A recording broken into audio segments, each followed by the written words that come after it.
and so we are their support company. Oh, So okay. when the fires were going on last year, everybody was checking this website Right. for evacuation notices. Yep. Whoa. And it started going down because it was getting Sure. hit too hard. Yeah.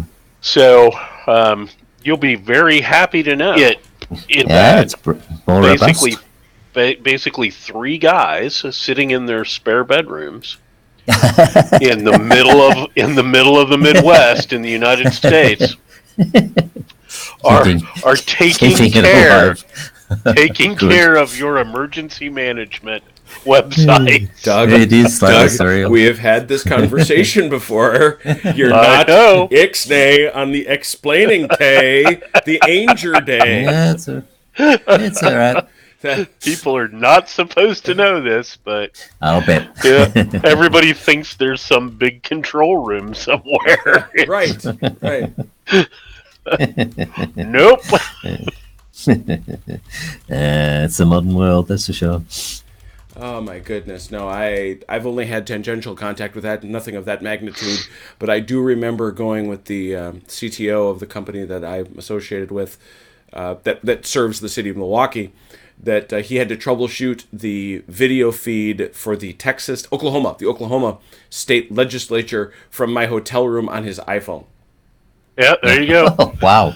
And, Yep. and the only reason he was in my hotel room was because he had no power. So I took him there because I had a cable. So I had There you a go. power charger. Yep. Oh, I can definitely remember repairing the SAP installation Ooh, wow. for a major metropolitan hospital while seated in the hall of the San Diego airport terminal at about midnight one night over my Sidekick phone. Yeah. Oh, God. Oh, I Jesus. remember those. Man, those have gone away, haven't they? Yeah, they have, and I loved mine. It was great because it was a little Unix computer, and Wow. I could SSH and pull up a full blown terminal and do everything I needed to do from a system admin perspective. All right, so we're live, and I did all the postings, so we're ready to go. For those, All right. So those who have joined us, I'm Cyrano. This is Zardos over there. That's Tony, and that's Panzer Day Doug. And since we have the number of people, we try to cater the game to the number of people who showed up. So we figured we'd have another go at a game Doug and I liked an awful lot. Ultra Freedom, the Battle of Shiloh, on the terrain that's affectionately known as, if you look at it close enough, Minecraft Wars. Yeah. But they're really lovely little figs if you pull just a little bit back. Doug will again be playing the Union. Tony's elected to, or he has graciously agreed to play the Confederate States of America. And we're going to go very quickly over the rules so that everyone following along will understand what's going on. Each stand is a brigade, whether it be cavalry or infantry.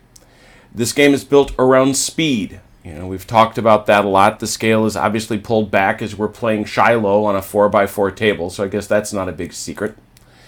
The ground scale, as it shows, is an inch to 150 yards, and a turn is an hour, so this is going to move along quite a bit. Every unit has a strength modifier, which is its most important statistic, and let's buzz on over, and I'm going to spy on both sides. This is kind of the eye in the sky guy. You're going to see over here that we have overall commanders up here at the top. So the Confederate commander is Albert S. Johnston. Down here underneath him, we have the First Corps of Major General Leonidas. And under him, he's got two divisions, Clark and Cheatham.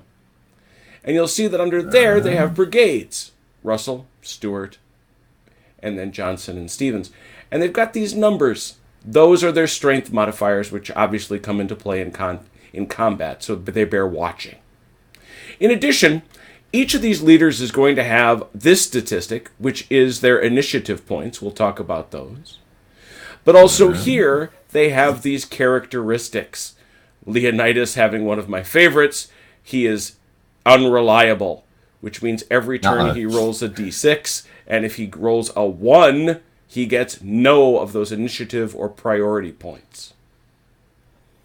So it bears always watching. Every one of these leaders seems to have 1 in these setups. The basic unit types aren't too terribly surprising. We have infantry in brigades. We have cavalry. We have artillery. We also have generals. And then we have these bases, these HQs. These are very, for those who are familiar with the DBX system of games, they actually function very much like the baggage areas in that system. All right. They're placed in the back. You don't want to lose them, but they are immobile once placed. All right. So that again is familiar to those who have done that. I do like the fact that when it says tracking of casualties, there is none. Much like, again, in DBA. Generals get priority points. We're going to keep scooching past this because we've covered all this stuff. Show us how to make terrain. We don't need that. We've got our labeled bases. We've assembled our army. We've done all these great things. Now, orders of battle. All right. Still not there. Here we go. The first thing you gentlemen are going to do every turn is bid priority points. You secretly distribute them in an attempt to maneuver divisions, because you're going to maneuver at the divisional level, and win initiative. You're then going to roll for turn clock control. So let's talk about those 2 steps. You will see that you've got this many points under Leonidas. 4. Similarly, Bragg has 5. Over here, Breckenridge has 2, and Hardy has 5. You are going to distribute those points between those 2 divisions. Just by I know clicking. where this is coming from. Yep. So you're going to say, but you'll notice, because Leonidas is inept, they cannot have the same priority unless 1 is 0. So you can't do the easy thing, which is to say 2 and 2. Each turn, I'm going to ask you both, who's got the highest priority? And you'll say, well, I've got a guy with a 5. Doug may say he has one with a 4. Obviously, all 5s are going to go first. You can also, however, save, and we'll talk about how much you can save, some points for this little bit up here. Who controls the turn clock? And that's a pretty crucial piece of information, and we'll talk about why. But you can burn some of your points on the turn clock. One thing I had trouble remembering, you'll notice, Tony, that General Johnson, he is a micromanager. He can only spend half his points for these sort of adjustments here in the beginning. He has to hold 3 of them for the end of the turn. We'll talk about what you can do at the end of the turn, because you can save some too for that. Yep. We're then going to roll for the turn clock. The highest bid goes first, so we'll say 5s, and then 4s, and then 3s, and then 2s. But in between each bid, we're going to advance the turn clock. And that's a big deal, and we'll see why in a second. So, you're going to bid your points. A general must spend his... I'm sorry? I was going to say we need to do setup before we bid points, but you're just going over rules. Sorry. Yeah. A general must spend his points on division under his command, so you can't jump around commands. The overall commander, however, can issue his points to any division in the entire army. Yep. Command radius, there is none. Okay. How much can you spend? However you like. But if you get 0 points, you do not maneuver. Every point you spend gets you a +1 in that good old turn clock roll, and you can save them. We've already talked how we'll track them.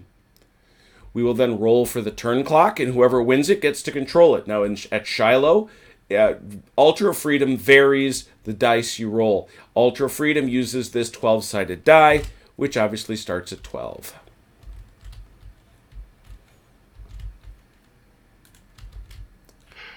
So you're going to call out your bids. Division radius, there is none. Movement rates. Generals move 12, cavalry 12, infantry 8, artillery 6. Cavalry has one big ability in this game. It can force anybody within 6 inches to reveal what their strength modifier is.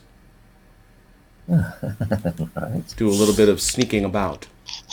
Yeah, reconnaissance. Okay. Brigades may not pass within 2 inches of an enemy's front without engaging that enemy. No sneaking around. Any terrain that is rough ground causes a -4 penalty to movement. It doesn't matter in this game, Doug and I discovered, but if you can actually increase your speed to 20 inches. The problem with that is you have to stop when you get within 10 inches of an enemy unit. As you're going to discover, you two are going to be well within that radius of each other at the start of the game. This battle does not allow the building of defensive field works, as Doug explained. It was a very hasty battle. Shooting. It's closer than you think. I do enjoy that. Even though, and the point they're making is, even though these weapons did have a much longer range, they are, as a practical matter, not really that much more effective at range than their Napoleonic counterparts. And as a consequence, you're going to see that the firing, which is limited to 2 inches inside of woods, you just draw those lines out. Infantry fires up to 2 inches. Artillery up to 10. But its real power is at 2 inches. This game is about getting close. Each turn, both sides, after each movement, both sides can fire. Defenders firing first. It is, as you might expect, this 45-degree arc out the front. But they must not be obstructed. There's a picture of obstruction right here. You're just going to roll a 1d6 and add your strength modifier and these very few modifiers you see here at the bottom. Putting it very, again, for a DBA fan, target recoil. These bases are an 1.5 inches deep, so a recoil of 2 base steps is 2.5 inches. Not complicated. And again, there are modifiers. Enfilade, very much what you would expect. The only exception to all this is artillery interrupt fire. Artillery interrupt fire basically is what we would call opportunity fire, which allows you to say, hey, you right there, stop, you're in range, I'm going to try to drive you back. So courtesy demands that you show a little, don't rush forward, just give the guy a chance to say, hey, stop, I'm going to shoot you where you stand. Right. Artillery, which does counter battery, has a chance to drive off the guns. If you force an artillery battery to retire from an artillery shot, that gun is silenced, which means it is turned around and faced the other way. We've talked about recoiling. You may recoil through friendly units, a bit different than DBA, or displace it if you wish. Recoiling is very generous and must only be through the rear arc. A broken brigade has to go all the way back to its army HQ tent. It just rushes all the way back there and has no effectiveness until it is rallied.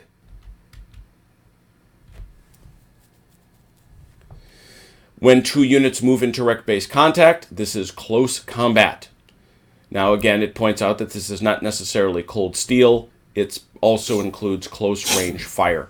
And it is the decisive method of combat in this game, I have concluded. Any unit may be a defender in close combat, but only infantry and cavalry may initiate it. An attacking brigade selects only one target. If it touches 2, the attacker must designate a single defender. The other is, as in DBA, a supporter. And this page right here gives us a lovely series of pictures as to what they intend as to how combat works. Oh, very good. Yep. Resolving combat is exactly as in DBA. It's simultaneous, both roll dice, and are modified. Generals are supporting units, just like they are in the DBA system. And there's the results table and the very few modifiers. Okay. And those modifiers are also on the cheat table. Right. Recoiling from combat, units can become fatigued. We have markers for that. If you get more than 4, you're immediately broken. If you can pull out 10 inches or more away, you may remove all fatigue. Ah, right. Pursuit. Sometimes you have to pursue, but supporting units do not share. Evading. Defending artillery and cavalry may attempt to evade, except if they're being attacked by cavalry, obviously enough. And you can see the dice rolls here. 2 to 5, you evade by recoiling 3 base attacks. On a 1, you fail to evade and are disordered and get a -1 combat penalty. But on a 6, the defending unit stubbornly refuses to obey your withdrawal orders, displaying conspicuous valor, and they get a +1. Rather dramatic. Do not let your HQ be contacted by the enemy. It is automatically killed. Right. Generals may enter combat. They cannot evade.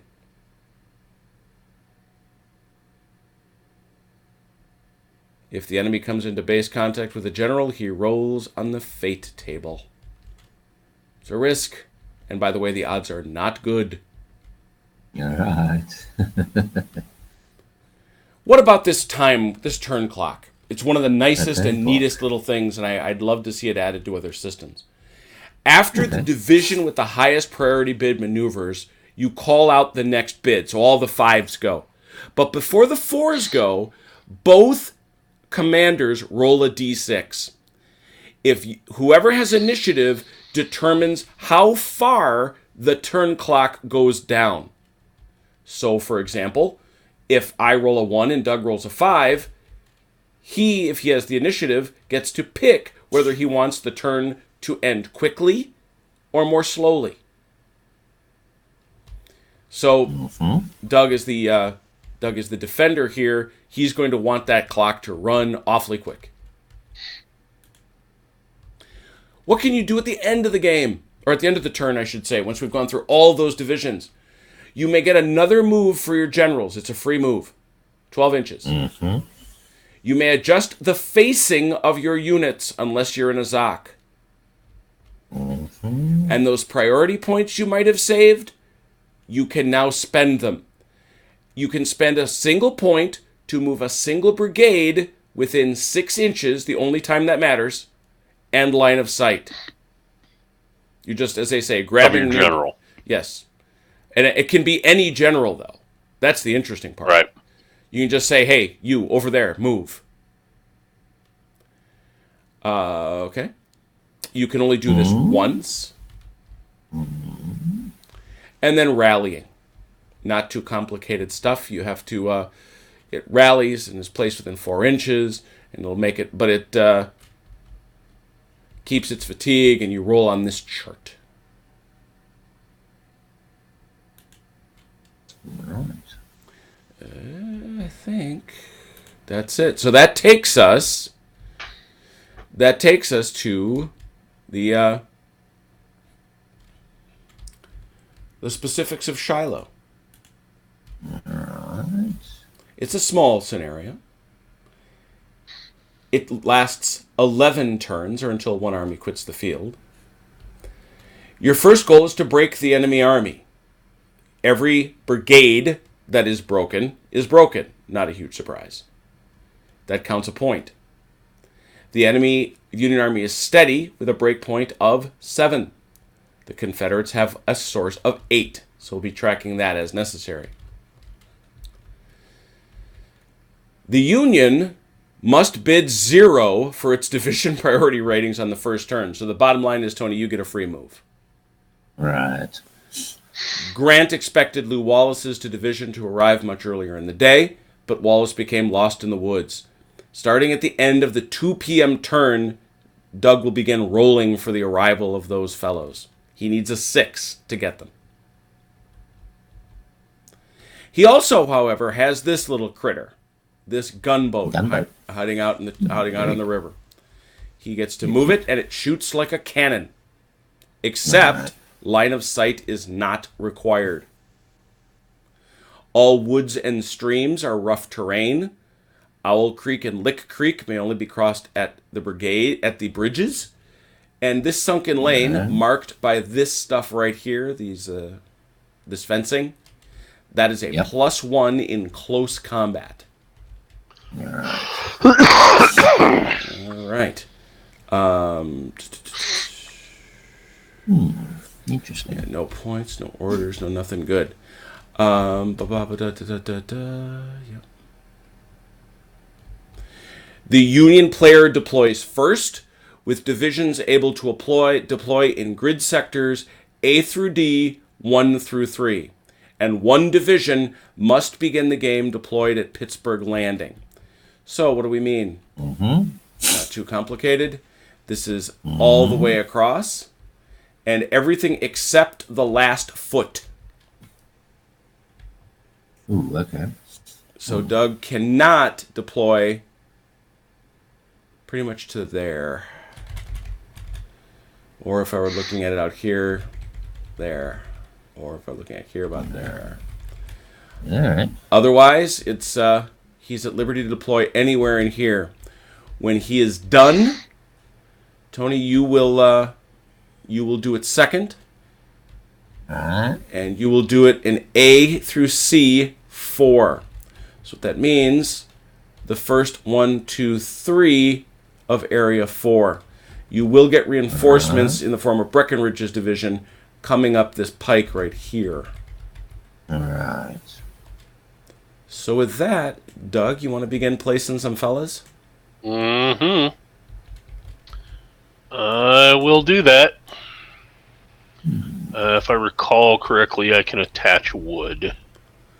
Correct. You have that unattached division may be attached to anybody but that you like. Oh, my wife says hello. Hello. Hello. And Red Sax is here as well. She's working tonight.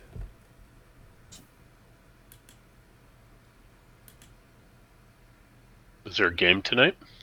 It is a basketball game, college basketball. And my son is in rehearsals till 11 o'clock. Oh, wow. Yeah, he's in tech, which is no fun. Oh, is he doing tech this year?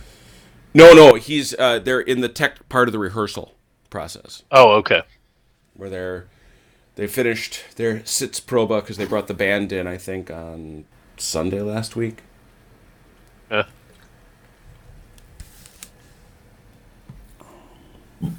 What sort of band? It's just the musicians for the Disney musical Newsies. Oh, okay. Which is the story of the strike against Pulitzer and Hearst in the 1890s to 1900s. Oh, wow, that sounds interesting. No, it's a fun musical. It's as strangely as that sounds, it is a lot of fun. A lot of singing, a lot of dancing, a lot of leaping around. So he's actually had to, they talk about a triple threat in theater, and so he's had to pick up the dancing part, having already nailed down the singing and acting. Ew, wow.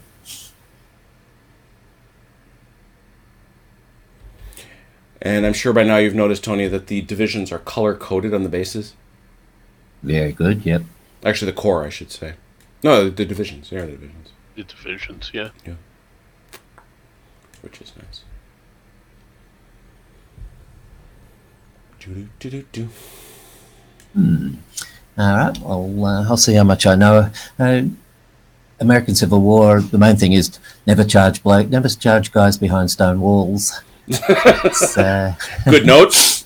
Good note. yeah, beyond. That I don't know. Has that rule changed much over the course of human history? Probably Generally not. not. It's usually not a great plan. Nonetheless, They did it. They seem to do it quite a lot. people do seem to do it. No, I've been to one of the most affecting battlefields I've ever visited, which is Chancellorsville or Fredericksburg and Mares Heights, and right. and I just cannot imagine that any person, sane or insane, directed those men not only to cross the Rappahannock under fire, Right. but then to basically climb. I've been to Waterloo twice, and that ridge that everybody that rise was much worse than people give it credit for. But in comparison, it's flat level. Yeah, I mean everybody talks about, and even I'm not even talking about Wellington's Ridge. I'm talking about the slope that D'Erlon would have had to climb to the road. Mm-hmm. Yeah. It's much more. It's more subtle. That it's not as visible as you think. But when you walk it, you're thinking, yeah, this is not something I would have wanted to do. Right. You are absolutely right about that.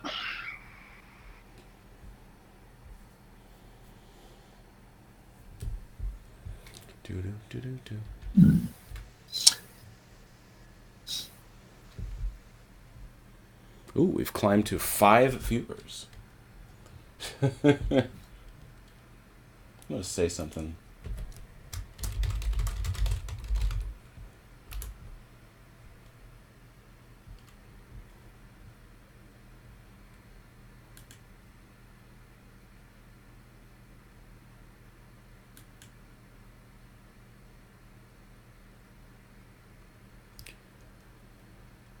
Oh, gracious me. All right, I'm good. All right. Confederates are at bat. Reminder that. Sorry about that. I've got a flipped over unit. Yeah, sorry about that. That was me. Why do you do that? Can't unflip it. Hang on a second. Yeah, sorry. Let me grab you. So I want to... Whoa, there we go. What just happened to him? This is unusual. No, that was me. I was playing with the base, unfortunately. Sorry about that. It's all right. There we go. Come here, Francis. There we are. There we go. My guy, Lazy Boy, if you've noticed, these are all sort of modeled as one piece. I'm sure that had some... Yeah, they're not in the little figures aren't individual models like they are in the black powder sets. All right. So. Okay, right now, so I deploy at the back here. Yeah. Any restrictions on the number of divisions I can bring on? Nope, they're all you. Except the only one you can't is Breckenridge. Breckenridge is he's a reinforcement. Reserve? Yep. Right. He arrives turn 2. He arrives pretty quickly. 7 a.m.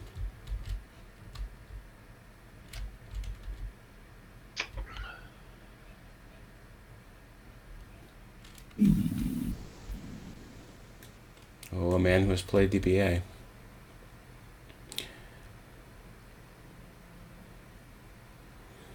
The one thing I will say that we discovered is that advancing and getting out of column in the face of the enemy is a really hard thing to do. Right, okay. Alright, let's get them on the board at any rate. Mm-hmm.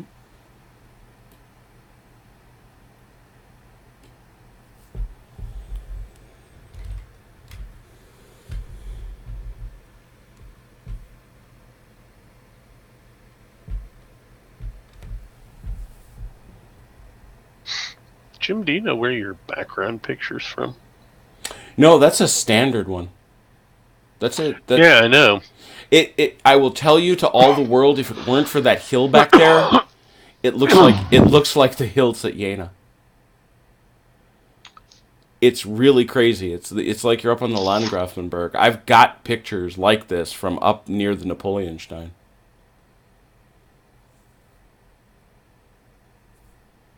The lightness of the building construction. I mean, so many of those buildings in the town back there are white, Oh, sure. which tends to make me think not Northern Europe. Yeah, that's a good point. That's a very But the architecture of this lodge is, or house, or whatever it is, It's near Bavarian. yeah, exactly. Mm-hmm. And certainly the terrain, I agree, looks very Germany. GERMAN-Y.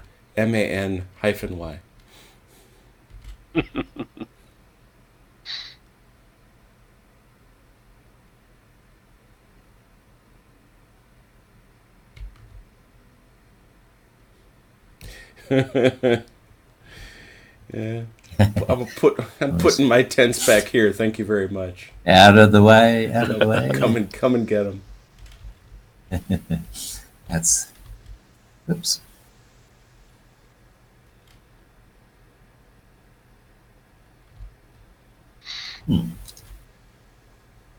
Let's get a little squishy here. That's what I've got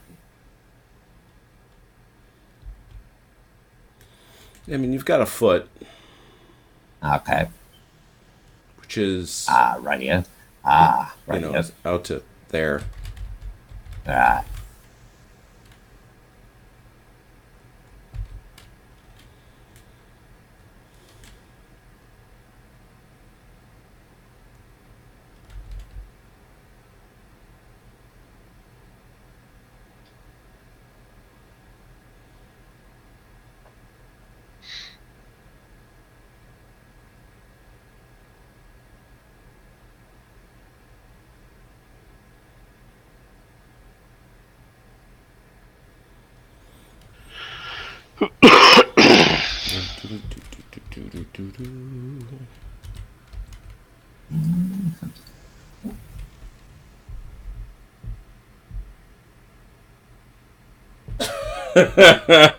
Red Sox makes the comment that the color coding of the divisions reminds him of Foghorn Leghorn's line, "I keep my feathers numbered for just such an emergency."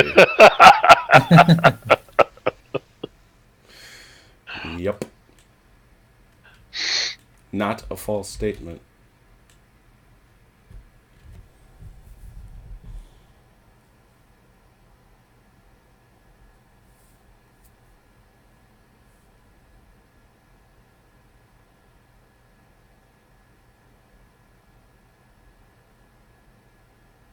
Right.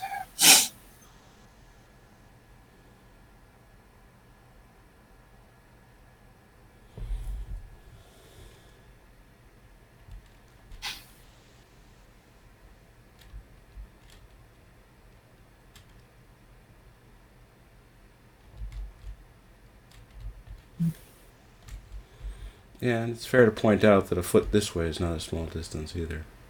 I mean, you got a lot of room. Yeah. You're fine. Okay. Yep.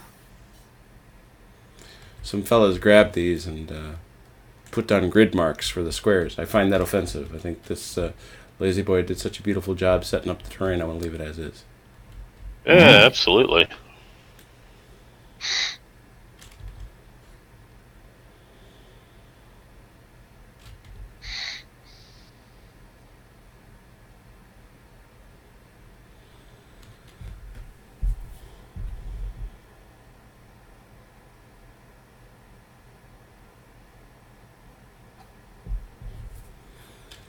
Now, I know you don't intend this, and it takes some getting used to, so I'm going to fix it. They're facing the wrong way. Yes, the skirmishes, of course. Yeah. We did a lot of Very that. good. We you know, Right. frankly, I wouldn't Yeah, have should've wanted been- to have been at Shiloh. I should have picked that up. Yep, that's cool.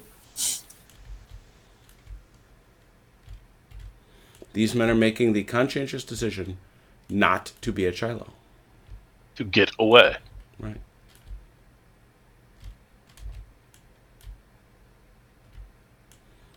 Silly knees bent running about advancing behavior.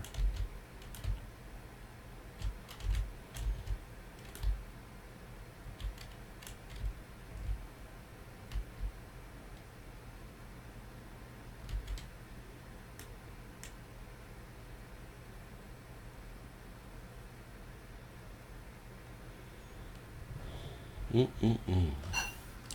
I'll say this is different than the way Doug and I went at it, which is cool.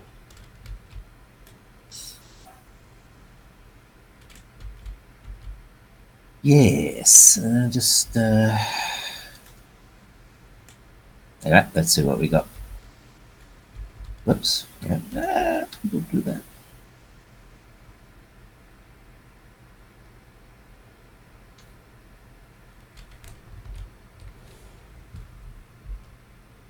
Oh, thanks, Red Sox. Yeah, no, Foghorn Leghorn is my guy.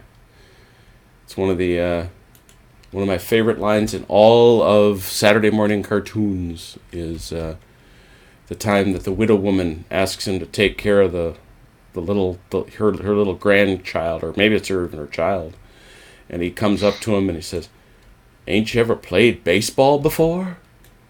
Ain't you ever seen a baseball before?" And he does this great cut to the camera and he says, "There's something kind of, but about a boy that's never played baseball."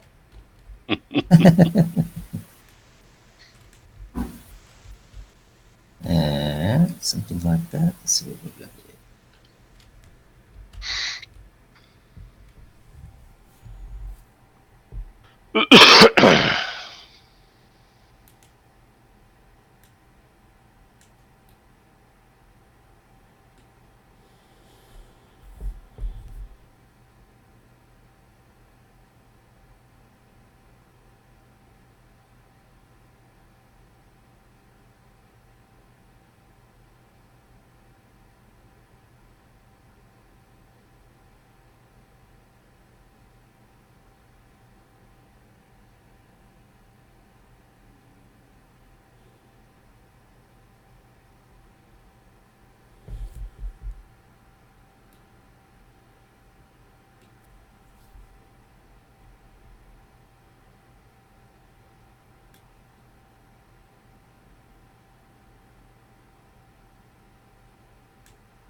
Now, am I missing a command?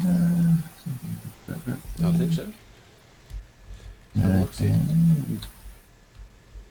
No, that's Breckenridge.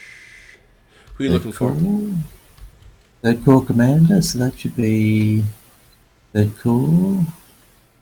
Yeah, because you've got something Doug doesn't. His is direct through Grant. You've got Johnston, who's the overall commander. So you should have Johnston, Leonidas, Bragg, and... Now, who's Hardy? Hardy. He's 3 Corps. Yeah, that's the missing bit. Okay. Right. All right, I'll go with something like that, I think. All right. Well, the first thing we're going to do then is we bid for priority points. Now, of course, because it's in the rules, Tony, you would know that Doug is stuck because Grant isn't on the field yet, bidding 0 for priority points, which means, and we interpreted it the last time, that he can spend as much as he bloody likes on the turn clock. Right, okay. So he can also throw in a few extra points at the end in case he wants to manipulate any of these guys. So he's going to, his strategic calculations are going to be a little different than yours. But what you're going to do now is you're just going to go in here and you're going to spend some points. Just to keep it straight, I do strongly recommend that you demerit or decline the individuals before you add them here, just so that it's like, as this one goes down. So away you go. Right.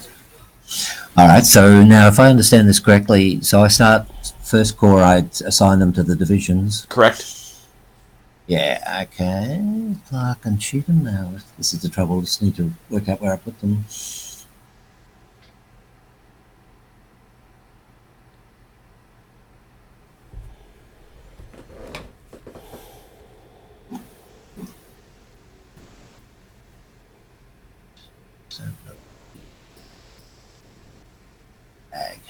Okay, so... And they can't have the same priority. Okay. Anderson. Hang on, just got to learn all the names. Hang on a second. Bubbles. Right, okay. One up there, one there.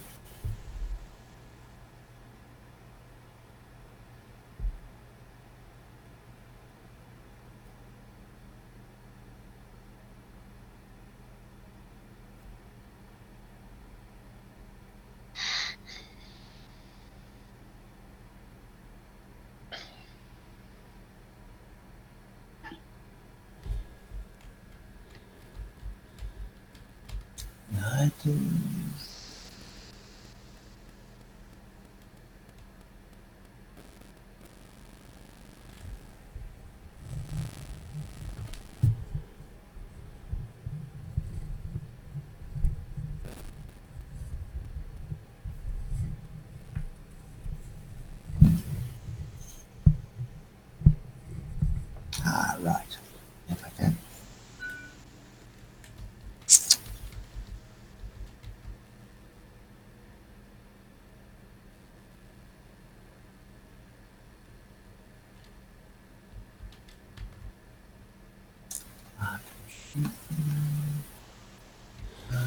Ah, yes. And you also must check for Major General Leonidas. Right. You have to roll a 1d6 right here. Yep. Right. Get it off at 10 there, for heaven's sake. Get that off for you. As fun as that is. Right. So you're going to want to roll a 1d6. Yep. And he's fine. He gets his points. Right.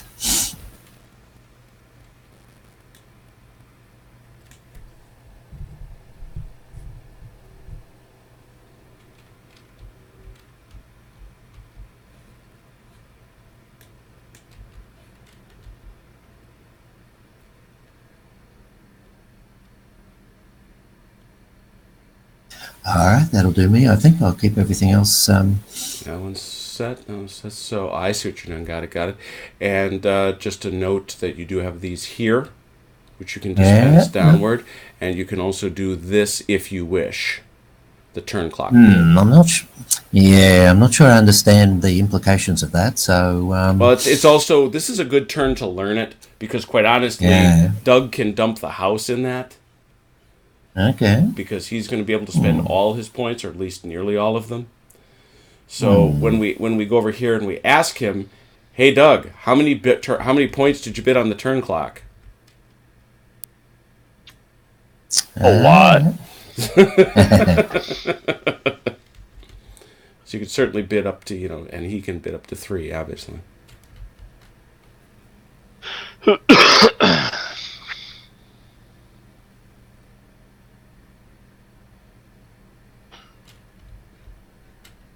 Yeah, I'm not sure. I just haven't quite grasped what the turn clock does, but sure, it'll be so. What's going to happen here is I'm going to be able to, if I win, right? Yep. Then, so there's 12 rounds in a turn, essentially. Right. Okay. Yep. Let's say, let's say I've bid 5, Right. and you've bid 3. Right. That means I have control. Okay. Yeah. Okay. Roll a d6. All right. So you had a 2 and I had a 5. I now get to say whether I want to use the 2 or the 5 and decrement the turn clock by that many rounds. Oh, okay. Okay, Right. so since I want the turn to end sooner rather than later, because every round is an opportunity for you to move and order troops. Oh, Okay. okay. Yep. So I go, oh, I want the 5. So now the turn clock's on 7. All right. So now Yep. we now do another round of orders, Right. and we both roll again. Mm-hmm.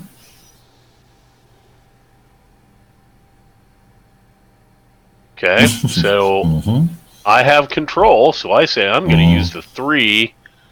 So now there's only 4 rounds left. Okay. Yeah. Okay. Well, Yep. we're only down to the 4s in terms of units that have been bid on. You could have whole divisions you haven't moved yet. Yeah. Sure. Yeah, I'm starting to see Okay. it. Yeah. So basically, Yeah. it's a way for one side or the other to control the pace Yep. and the duration of combat in any given turn. Right. All right. Yeah, I can see that. I'm not sure what. We'll have to just play it out. Anyway, I'll play one. I'll bid my 3. Let's just see what it does. I can sort of kind of see. I'm not sure whether I want to be in combat quickly or not, or let's just do that and see what happens. All right. So, Doug, how many did you bid? For the turn clock, Yep. 10. All right. And Tony bid 3. So now you do have now what you do still have to roll a d6. Now, obviously, Tony, you can't win, but it's a d6 plus the modifier. So you've rolled a 5, and Doug has rolled a 13. So he wins the turn clock. So he controls it for this turn, this first turn of ours. So what I now say is, I say to each of you, I know Doug's best bid is 0. He can't. What is your highest bid? What is your highest priority of units, I should say? Yeah. Okay. Which division has the 4. most? All right. So Yep. your 4s now go. Oh, they shouldn't be the same, should they? Sorry about that. No, these fellas can be. Oh no, okay. Okay, it's gonna... he's got the same thing. Oh my goodness, yeah, I missed that. Oh dear. Nah, never mind. Doesn't matter. I'll just that's my fault. Okay. All right. So your 4s now go. Right. So in your case, Right, obviously, Withers division. Yep. that's Withers. Yep. Okay. Now movement. Let's get those charts up. They're right over here. Pretty straightforward stuff. Movement of infantry is 8 inches. Anything that crosses into trees or across a creek demerits that or decrements that by 4. Right. And change from column to line, is there No cost. That's that. You just do it. Good. You just do Right. it.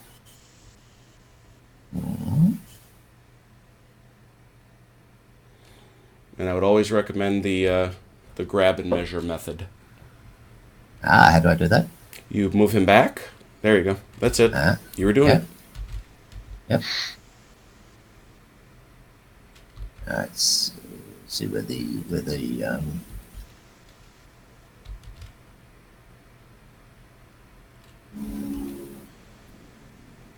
That was 8.5, so you're gonna have to move him back a bit. Okay. Yeah. Yep.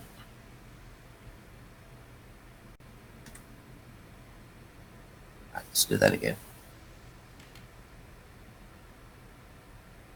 I see. Takes doing. Yeah, there we go. Grab. There we go. Yeah, it's better. And there he is. Oh, that's too. There you go. And you can see we've got these terrain areas set out for the trees. Yeah. You see the demarcations. You're gonna need to stay out of that too. Right. So that's it. Otherwise, you're gonna pay the 4 inches. Yeah. Uh-huh. Not crazy.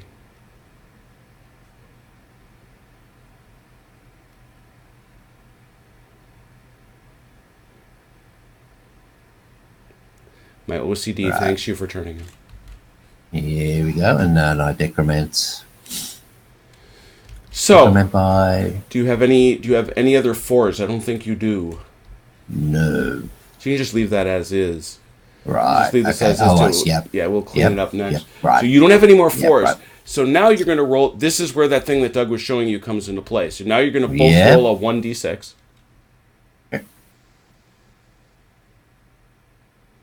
And Doug is going to be very generous and only reduce the play clock by 4. That's not. That's not what. You are bugging.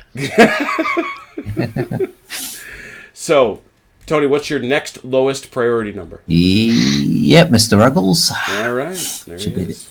There Yeah. we go. Yep, that's it. That is he.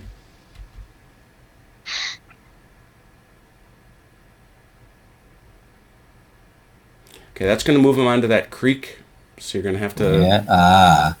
Yeah. Okay. Creek bad. Right. That's fine. That right there is fine. Yep.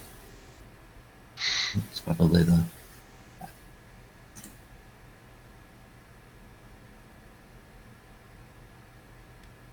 I will have to go through the creek, though. I think. What's the rule on the creek? 4 inches. 4 inches We'll off. do So that it's, next. if you touch the creek, you move 4 inches. Rather We'll than do 8. that next turn then. Yeah.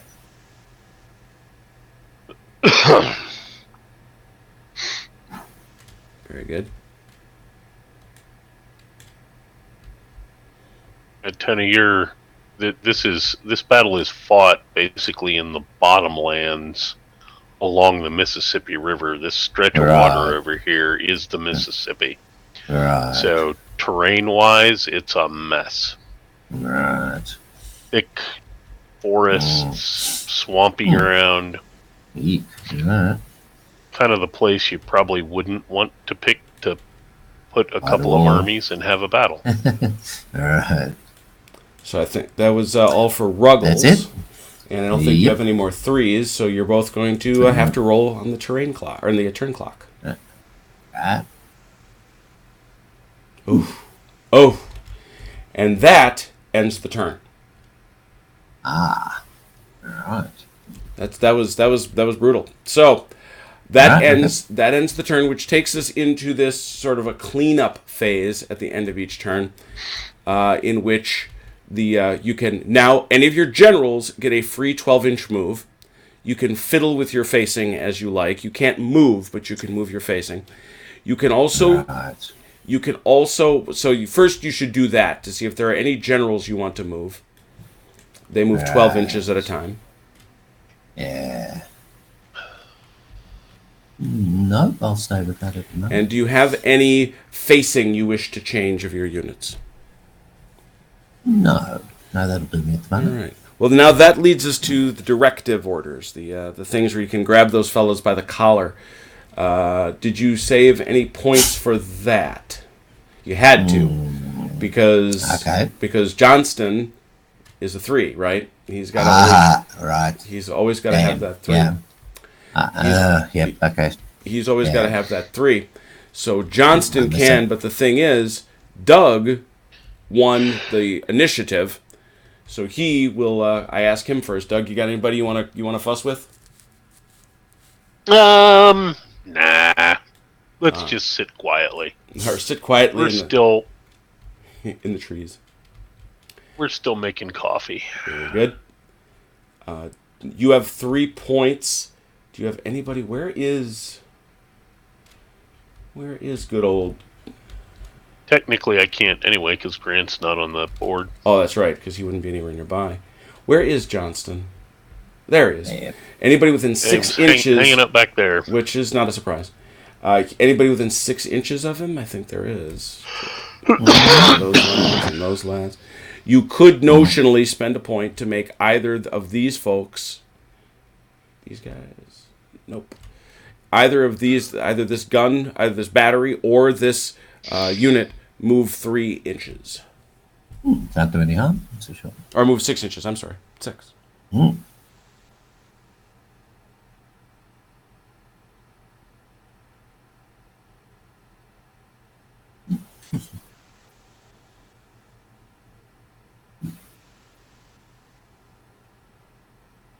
Very nice.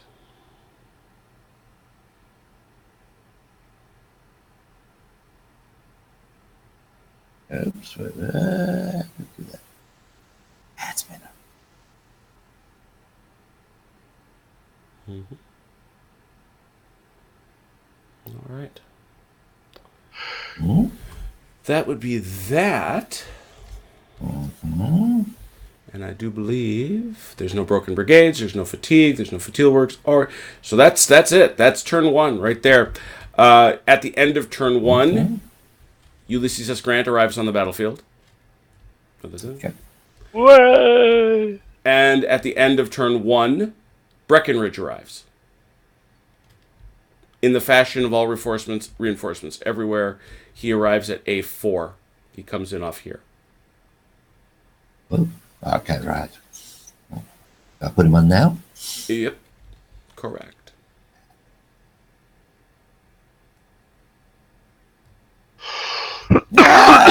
Whoops! Hey! Shit. What the hell happened there?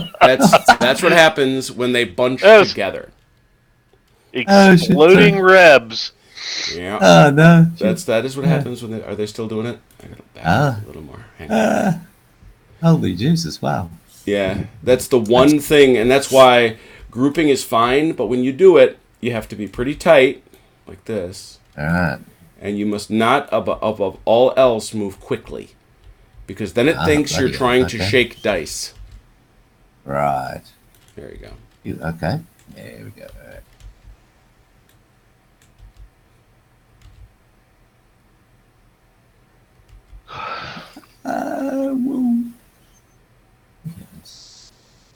Thought my batteries were particularly effective.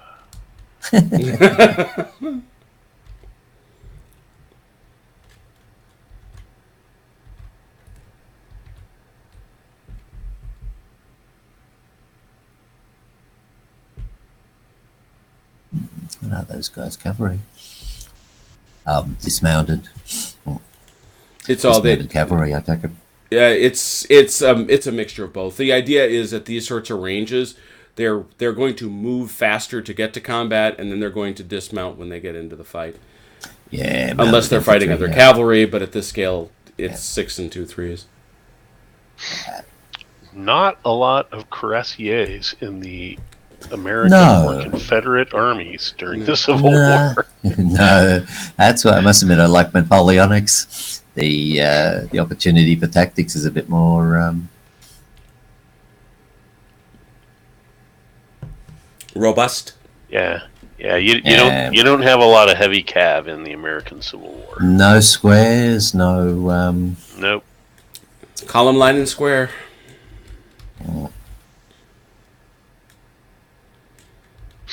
Civil War is probably more interesting at the strategic level.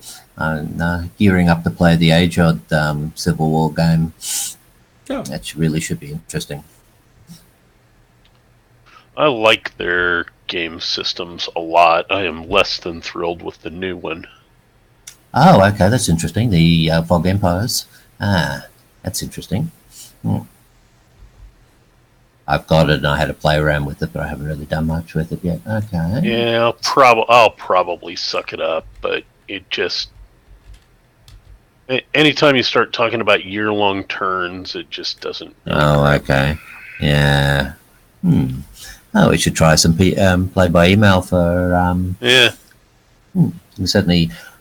I'm looking at the First World War one at the moment. The problem with the Civil War is I have to bone up on American geography a little bit, and also I'd like to read about what the actual strategy of the two sides were before I played the game. I've sort of got a bit of an idea, but naval blockades and stuff like that, I really have to bone up on. Who's doing what and why. You've got two very distinct theaters, too. Yeah, the East and the West, yeah. Yeah. I've got a couple of good modern books, histories here, so just a matter of setting aside the time to read them. Sure.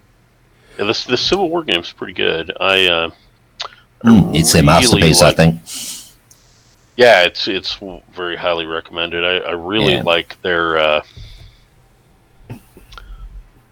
I like the 30 Years War game. I like the one that covers was the War of Spanish Succession and the Great Northern War. That's probably was a probably my favorite. Oh, okay. Very good. I've got the 30. I bought a whole bunch of Asian titles years ago in a special.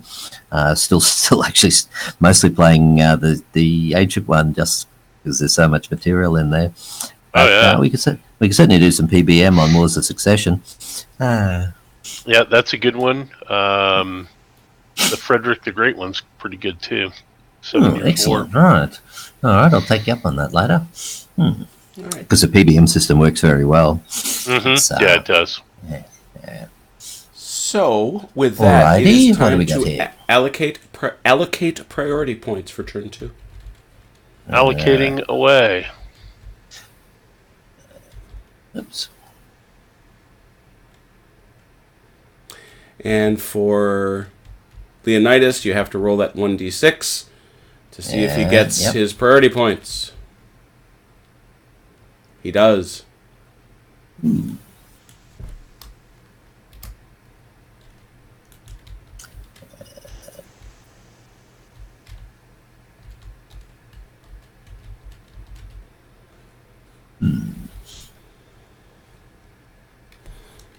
going to spy on Doug this turn. Okay. If you have any questions, let me know, but and let the home viewers see what Doug is up to.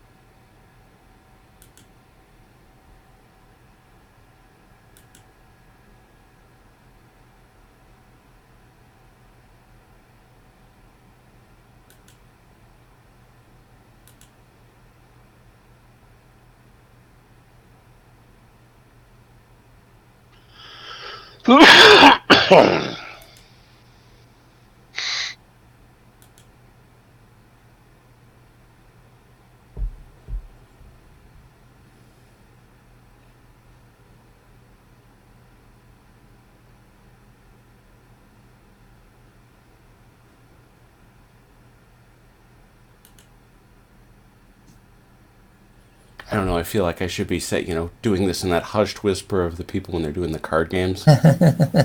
And Ulysses S. Grant, with his 20 points, has chosen to activate.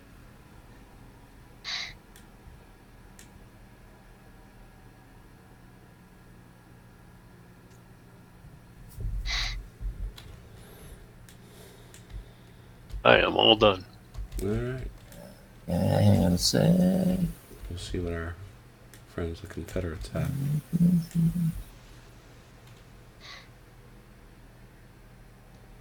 Yes.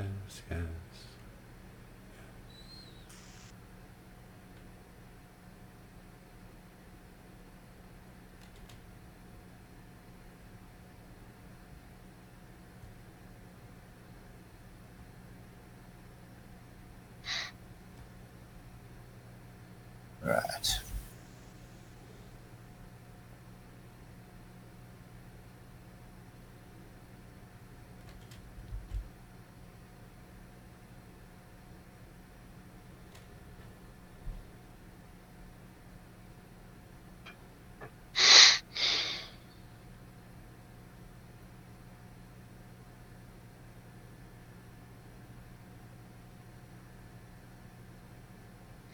How's our crowd tonight, Jim?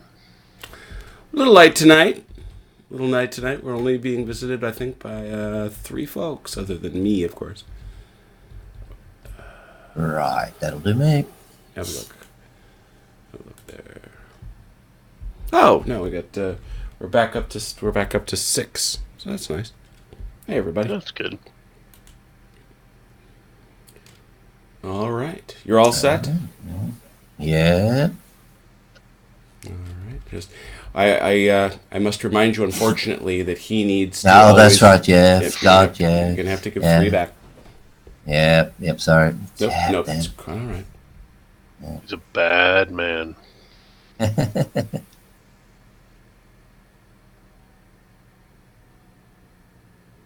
I did that a lot myself, so don't you feel bad for a minute. Okay, damn.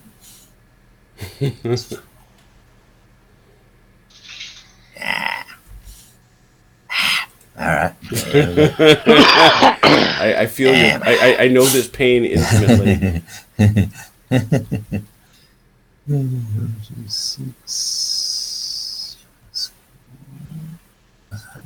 So I mucked this up 4 into a 6. 3. That's it. I won't worry about Do the that. turn clock. I think. Well, no, you've still got. Oh, you can do because you got one. Yeah, no. You got one coming. No. Yeah, no, I want to use him down here. I want to get All right. those troops moving if Got I it. can. Got it. All right. 5 and 3 is 8. Mm-hmm.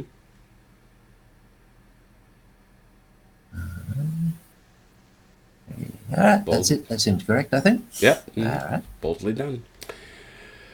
So your turn clock bid, Tony, is 0. 0. Doug, you roll. Did you roll? Did I see you roll? I did not roll, All right, but I have 6. All right, you have 6. So you have 6. Tony has 0, so he can't win. That wouldn't have helped anyway. That would not have helped anyway. So Doug owns the clock. Gentlemen, if you would each call out your highest priority points. Right, I've got a 1. I've got a 5. I've got a 4. So the 5 plays. Okay.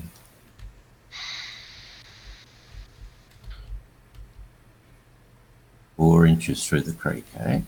Yep, following the creek.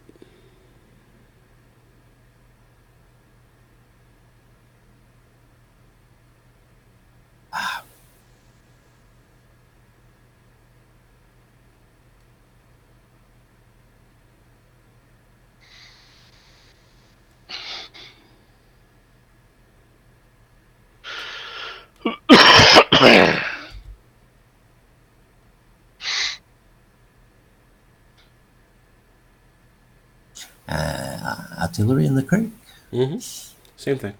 Yeah. Okay. Are they quicker? It might be a bit more brisk. No, they're slower. I apologize. They are near 2 inches. 2 inches. All right, So where are we getting? You'll have Rough to ground for. Oh, okay. Yeah. So just back them up 2 inches because they were abreast. Yeah.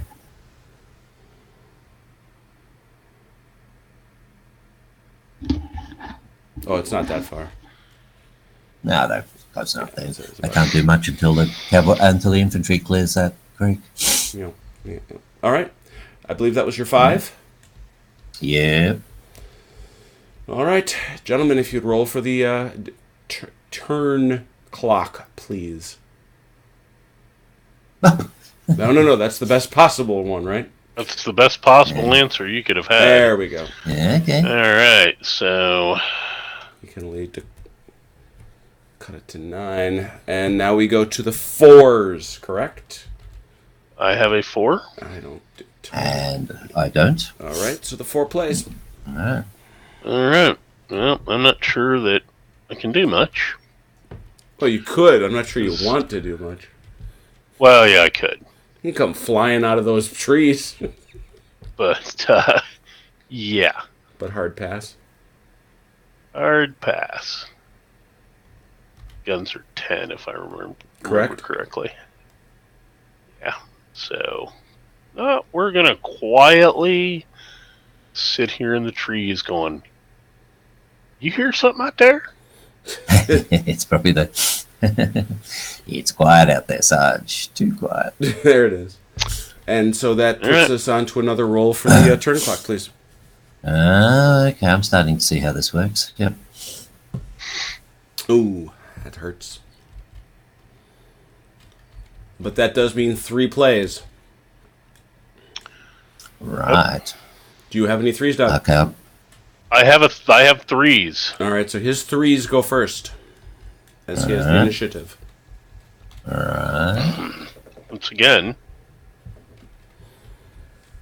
there isn't really anything I want to do, so Not unless you're going to attack, I guess. It's yeah. Which, strangely enough, no. However, I will use this opportunity to move my good friend Ulysses S. Grant. Oh, here he Very comes. good. That's 5 inches. 6.9 to go.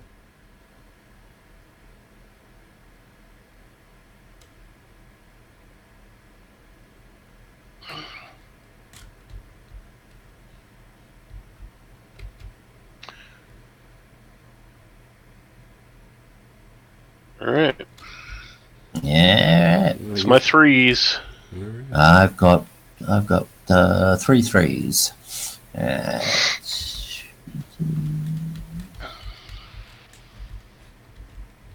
Let's go. Yep.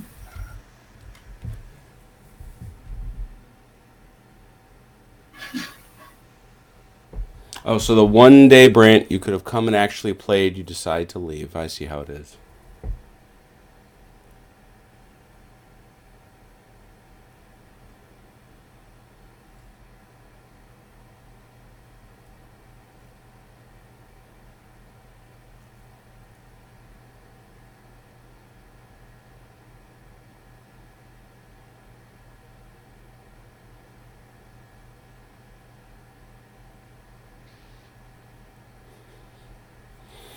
It's one of my favorite things to notice when you get a huge multiplayer game going where everybody starts measuring things.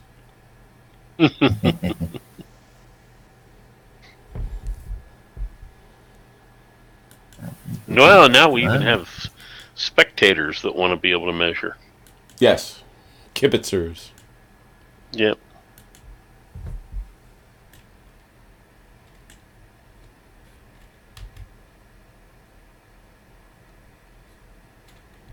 Fifth one.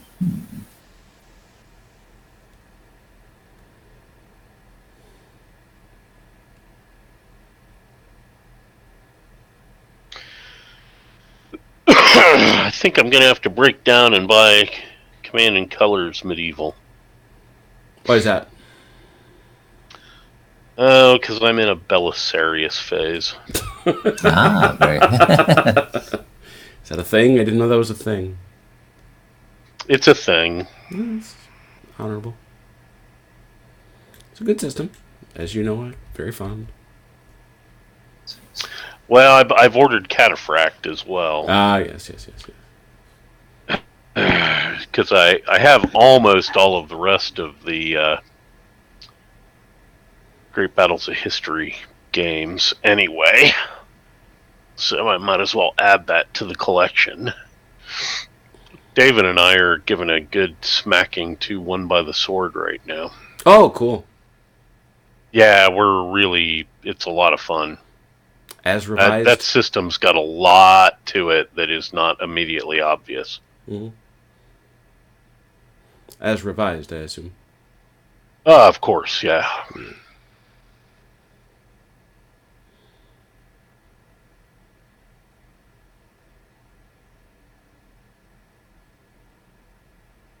Oh, stop that. And I do have to give a plug. The latest in the Horse and Musket series. Dun dun dun. Horse and Matchlock. Uh-oh. Which covers the 30 Years' War, the English Civil War, the Scanian War, and the Franco-Dutch War, and the Franco-Spanish War. So basically the 1620s through the 1680s. Got it. Is complete and now available for sale from Hollandspiel.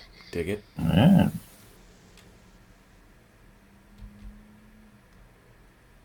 So that was Wither's division. Mm. All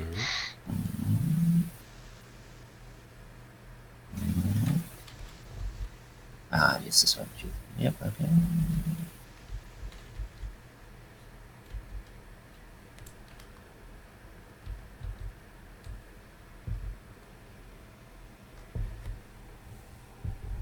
Just past Shiloh Church. There we can see them Rebs a coming.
So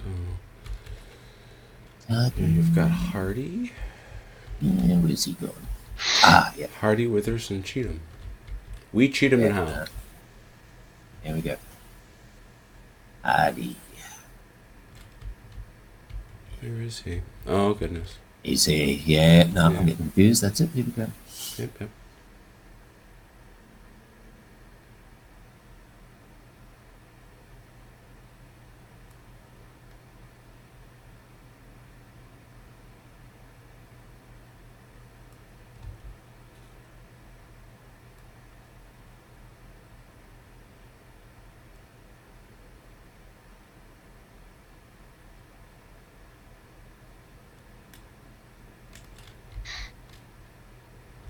Here they come.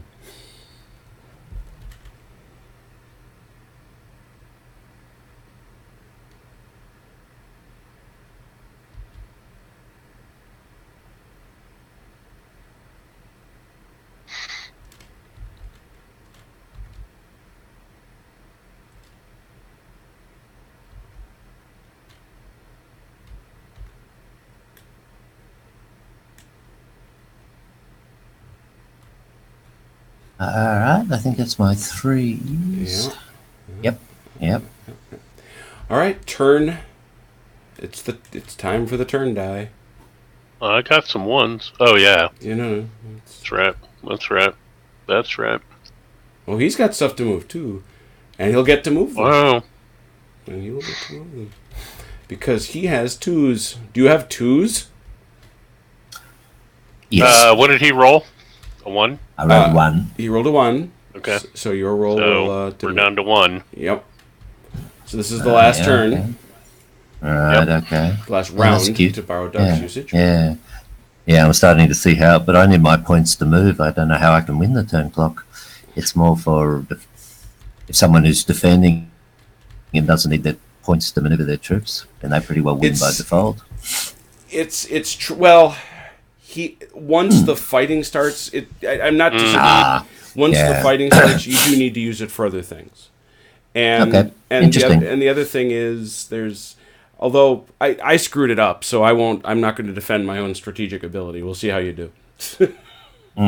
So you've got Breckenridge. Yes, indeed. Yeah. Is there 2s? He's a 2. Yeah.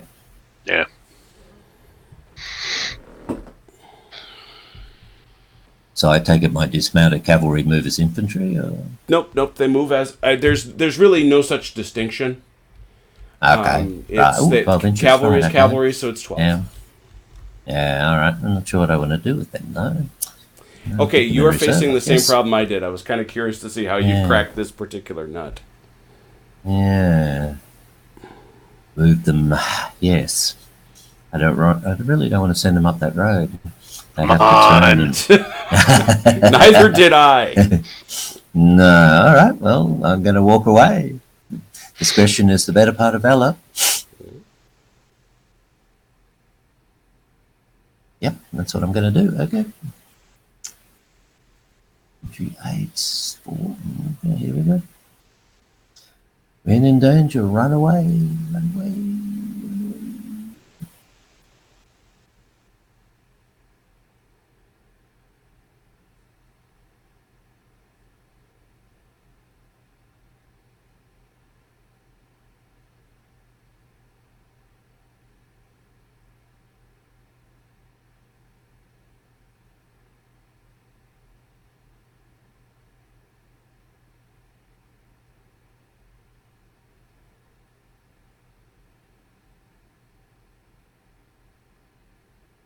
Oh, so Oops. you are taking a different approach.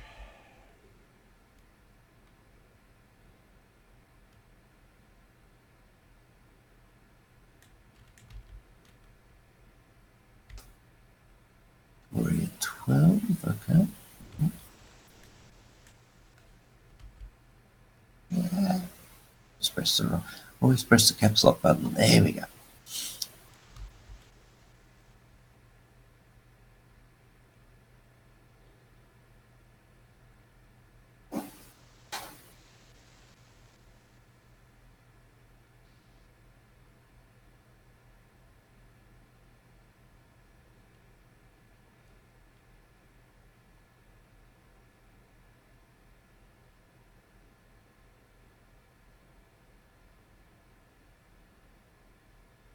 Alright, that'll do me on Breckenridge. What else have we got? That's it, I think. That's the 2s, yep. Yep. Okay. All right, so that's And end the of 1's turn. done. That's end of turn. Oh, that's clever. Yeah, right. I'm Because starting to see how this works now. Yeah. There's no way that cannot end the turn, so that's going to bring us to the end. Right. First thing we do is we have a look around and see if there's any generals want to move. 12 inches for any generals. All right. Yeah, we'll definitely. He does have to pay for terrain, so that would be 6 that Yeah, way. And then- okay. 6.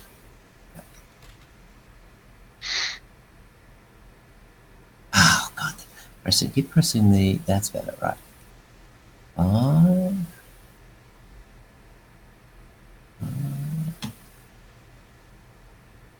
And 7.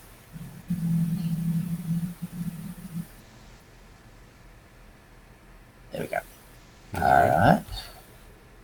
Yeah, might as Go well ahead this and guy move as well. Grant Yeah. You've moved Grant. 6 inches up. Breckenridge.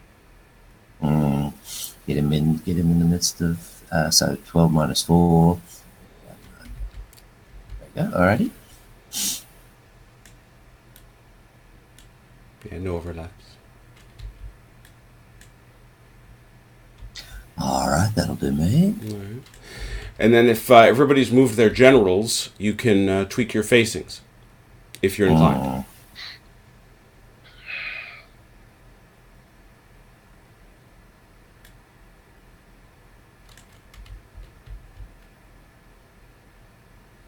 So the hell of it. Okay. Enough. All good? All right. Mm-hmm. Now, in initiative order, you're allowed to take turns grabbing one fella by the neck. Doug, did you set any points aside for that? I did, but I don't really feel like I need to do a whole lot of that right now. All right. So just remind me of the rule. What? This is if any general may spend one of those may spend a point if he has set it aside. So I think in your case, the only one is going to be Johnson. Hardy. Oh, you did. You did. You Hardy as well.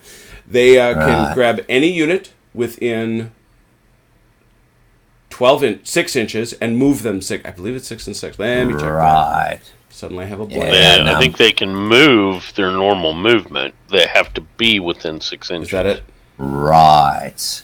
Right. Now I'm getting the hang of it. Yep. Okay. I would think. No, we'll certainly take. Yeah,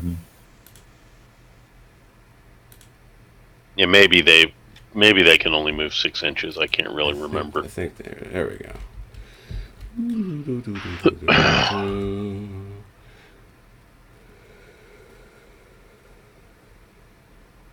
Normal movement. There we go. Right. So it's within 6 inches. They may make a normal move. They only may not come within 2 inches of the enemy. Not that that's no hit risk. I'll definitely take that. Yep. Oh, there he is, sitting right there.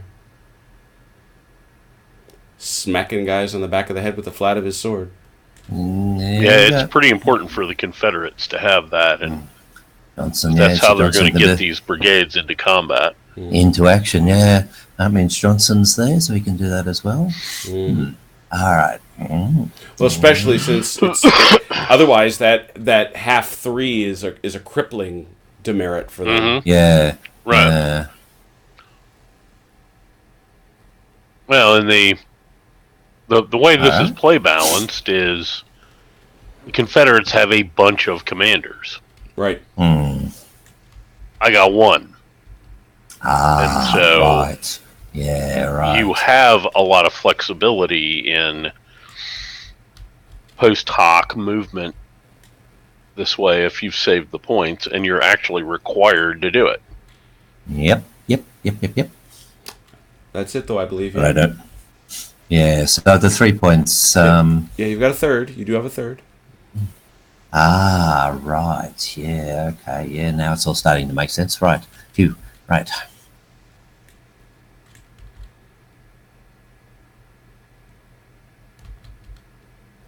I should have positioned him differently. All right, now it's all starting to make a crazy kind of sense. All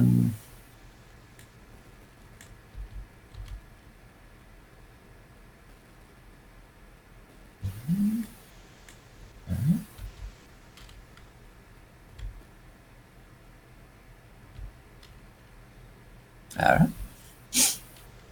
We'll do that then. Yeah, okay. Very good. That takes us to the top of turn 3. And that requires us to again begin bidding priority points. Yeah. What exactly was this for? What's that? I don't know. It wasn't me. It was me. Oh, shoot. I forgot. Doug, it's 7 o'clock. You get to check. No. Is that, No, not too much later. Is it much later? Yeah. Am I wrong? I'm wrong? It's like 2 p.m. Oh, that's right. It's Breckenridge that comes in at 7. Right. Where is it? 7 a.m. 3 o'clock. It's actually 3 o'clock. Gosh. Okay. Yeah, that's a bit. Very good. Never mind. Forget I said anything. Please continue.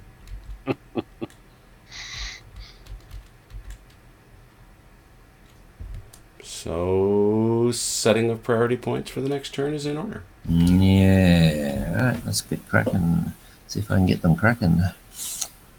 My wife indicates that the map really does look nice. Yes, it does. It is fun.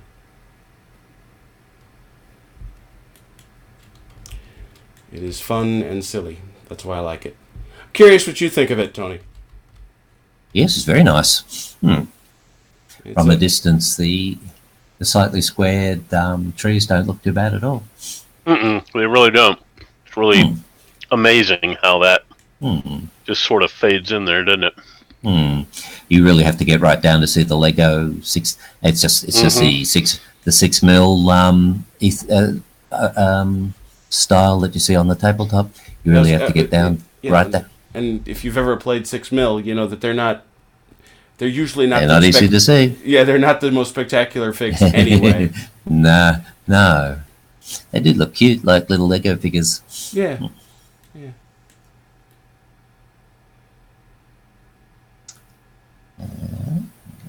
Lazy Boy is experimenting a little bit. His latest one at Stones River includes snow, as well as snow-covered trees. Wow. So you're using the particle emitters for snow falling? Yep. That's pretty cool. Yep. He clearly is enjoying himself. Bless his heart. I suppose I should be spying on people while they're doing their points so that anybody watching this can know what you're all up to. Let's watch Tony this time. Oh, as he rapidly spends his points. Holy cow. Gotta crack on. I think I've done one thing wrong. Ruggles, Mr. Ruggles. No, that's what I want to do. Yep, I'm happy with that. I won't even try to win the turn clock. I think it's I need to move on. Your flanks are anchored, though, aren't you? That's to the creek. Big creek over there. Yeah.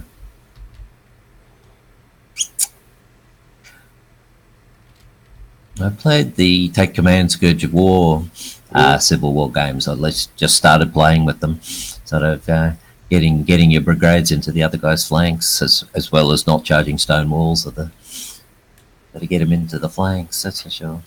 Well, and again, as you can imagine, Doug and I were both kind of Scourge of War Waterloo guys, and the I don't know if you ever had a chance to try the Kriegspiel mod that they've got for that. But not yet. But it's a bit of elaborate conversion. But once again, as you say, charging stone walls and firing into flanks. One's a bad idea. One's a good idea. We'll let you decide. One's a very good idea. Yeah. No, I have done Scourge of War Waterloo, but I've got the famous grog toolbar. Sure. Which makes it playable. Kriegspiel I haven't got to yet because it changes more things, doesn't it? Or does it? Oh yeah.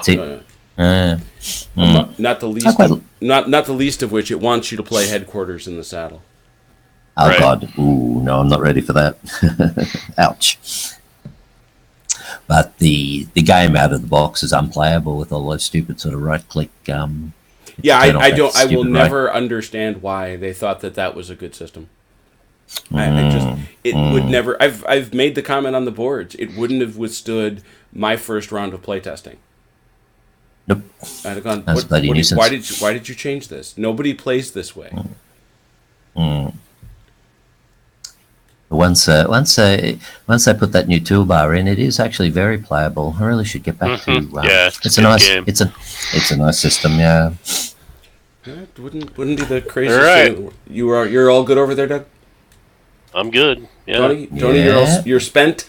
Yeah. All good, very I'm good. fully spent. Yep. Right. So Tony has bid 0. Doug, what have you bid? 5. All right. All right. 6. Well, that means you've bid 6. Yeah. Okay, so you will automatically win. Very, very good. So there's a roll. See, there's the one roll he could have had. And so, 8-6. Turn clock is yours again, okay. Doug. But we first ask the question, what is your highest priority bid? 4. Mine's a 5. 5. Mine's a 5. 5 plays. Okay, Mr. Ruckles. Crack on, Mr. Ruckles.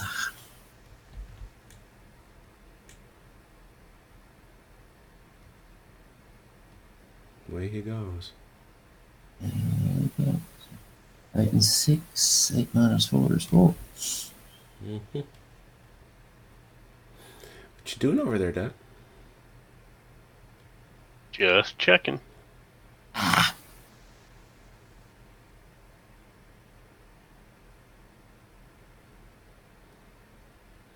In your move back, you cheated yourself about the 1/10 of an inch, which in this game I'm not gonna steal from you. I mean, if you're going straight forward, there you go. Okay.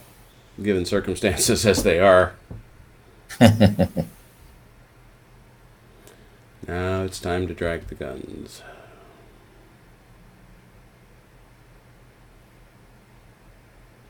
Keep pressing the caps lock key. Oh, not that. Peak. Press.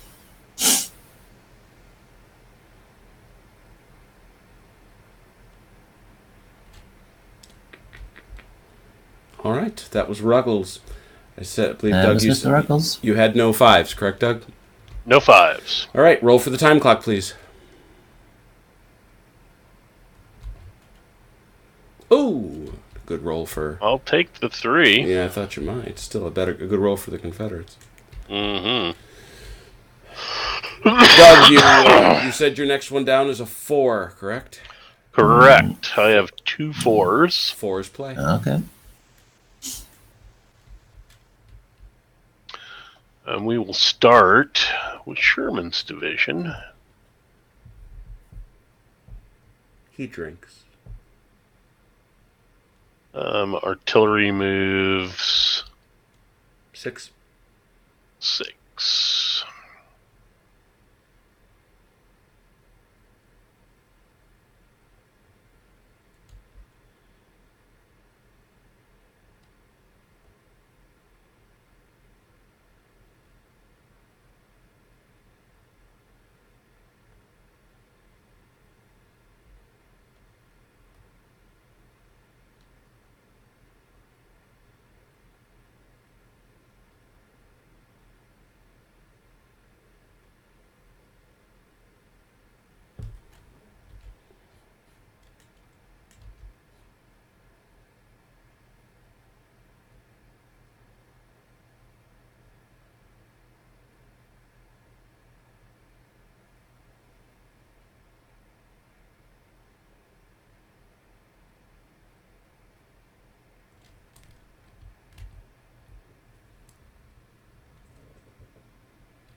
All right.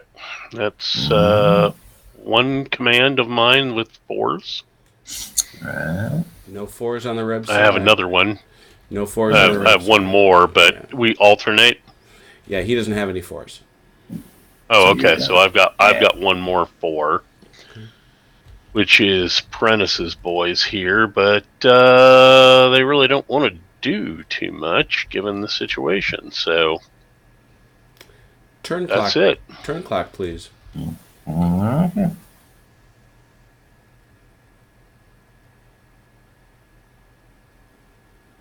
All right, you can choose a 3 or a 3.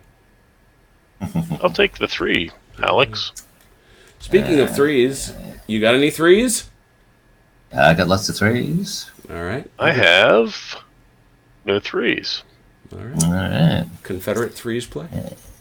Yeah, okay, with this division, what do we got here? With this, and target should be these guys unscrewed a little bit. Withers and Hardies, right.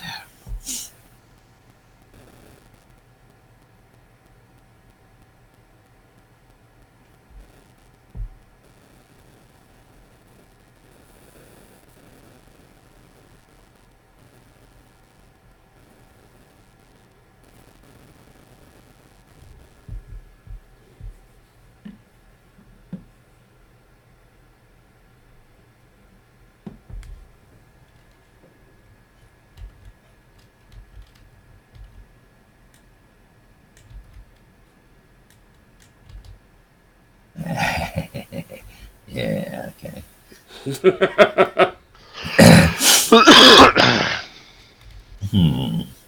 It's hard to make a feint with, yeah, okay.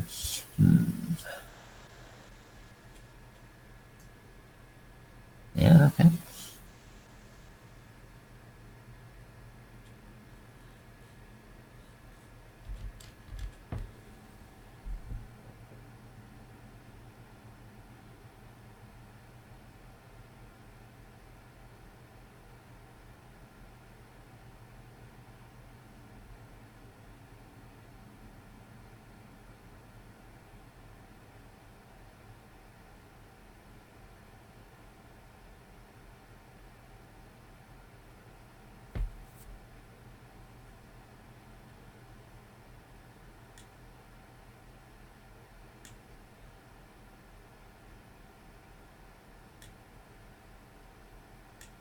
Now, what's the range of artillery? 10 inches. 10 inches, right, not ready yet. Okay. But again, that's long range fire. Effective fire is 2. Yeah. Right, yeah, okay, fair enough. Yeah, right, okay. I see.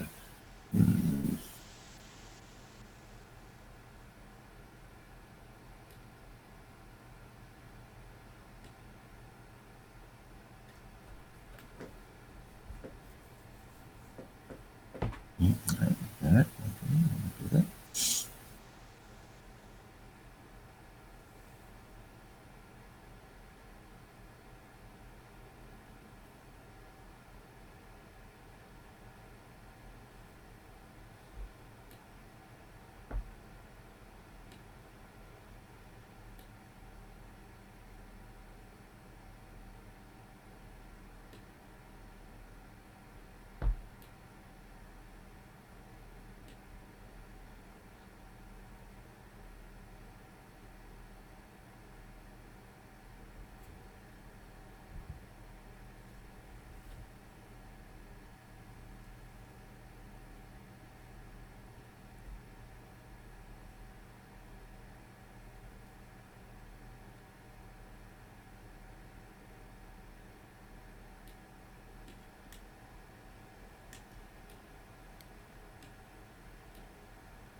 Is that one in that division, though?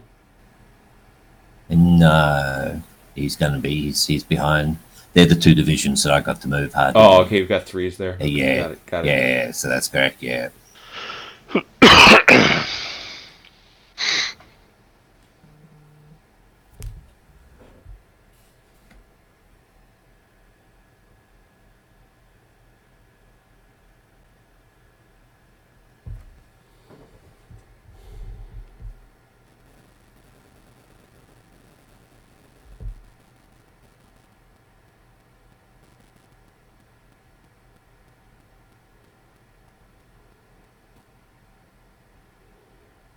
See, my wife's basketball game she's staffing is going into treble overtime. Wow. Oh, wow. That's not what you want. Hardy, Withers, and Cheatham.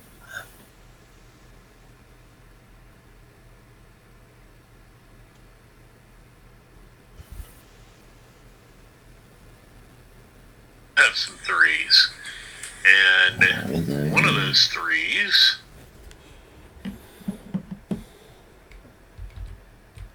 That was different.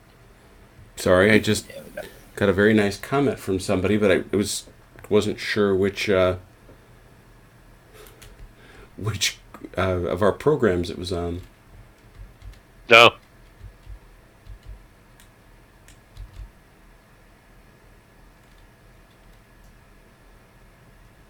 All right, so I should check, Tony. Where are you moving around?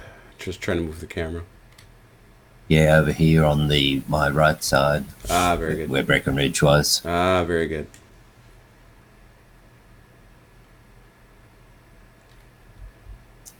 Moving up Cheatham's division, yeah? Yeah.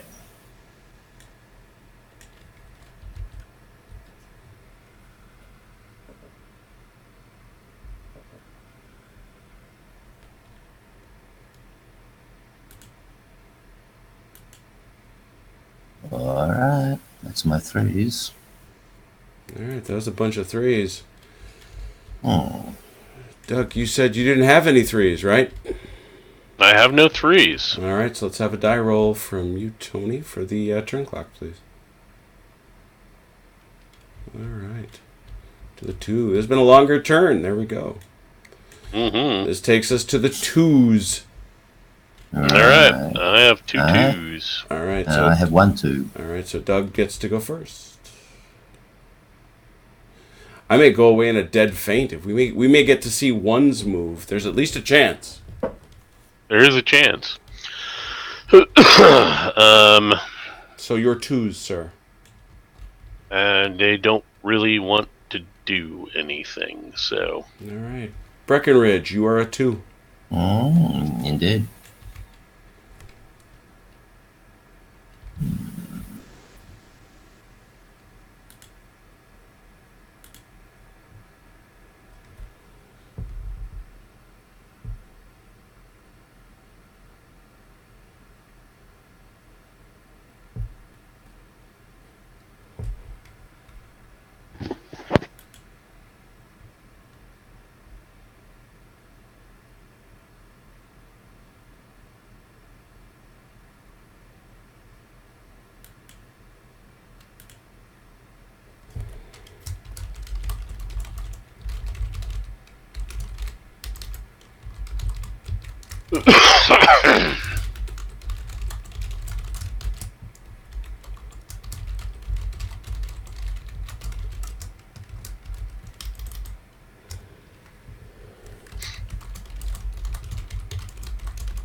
You're probably hitting woods there, man.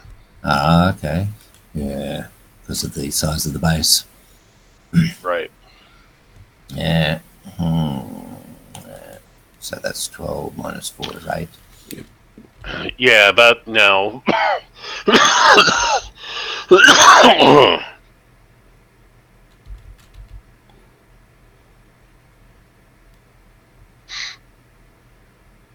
Um, 12.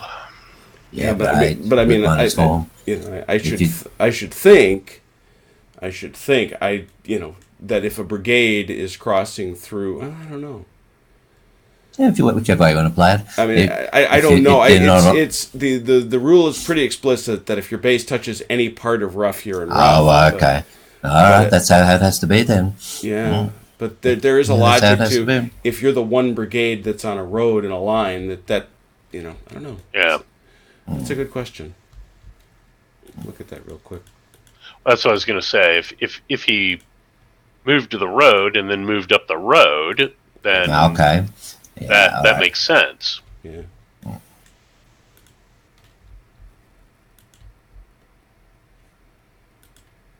But then there's a limit as to how close you can move when you're on the road, I believe. All right. Okay. Well, no, that's just that reserve move. Oh, so you can basically trot right up in road column because there is effectively no thing such as road column. Yeah. Makes sense for the way this rule system works. Yeah, the rule's pretty clear. It's if any part of a brigade's base encounters rough ground. It's Yep. pretty much it.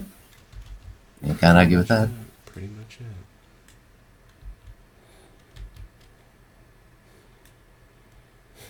What part of any was confusing you, right? All right. That's straightforward.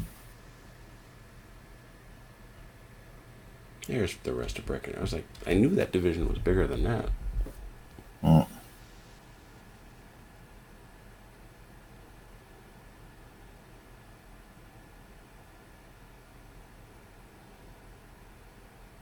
All right, that'll be me. All right. That was our twos. So let's see if we get around to the ones. Nope. The answer to that would be no. No. Thought we Yep. might. Thought we might. So generals get a free 12-inch move if they're inclined to have one. All right. Bearing in mind that you may want them moved for the purposes of neck grabbing and brigade shoving later. Oh, yeah. Yeah, I'm going to go ahead and move Grant 8. Now, I jumped over to another version of the YouTube videos, and our previous battle here, a gentleman by the name of the Major jumped in and said, wow, this is great, 14 minutes in, and I love your presentation. I have all the rules and scenarios and have built all the forces in 6mm for both sides. Oh, wow. But with my job, it is hard to find time to game as I am always on the road, so would love to be able to get a program for this. I assume it is proprietary, unfortunately. Love the rule set, love what you have done here. And I am very happy to report to him that it is not proprietary. In fact, it is available for $10 or less on sale. Yep. Come play Shiloh. Yep. This is the answer to his problem. Get you a moderately powerful laptop and a hotel Wi-Fi connection, and you're good to go. That's all you need. You're good to That's go. all you need, yeah. All right. So I moved my general. You done with general moving, happy. Tony? Yep. All right. So next thing we do is some facing tweaks. If you got any. I don't. No. All right. So with that, Doug, you got anybody you want to grab by the collar? Yeah, I got a couple of points for that. All right. So you can go first. Spend one. Just make sure we got to be within 6 inches, right? Yep. But it's edge to edge, so that seems pretty clear.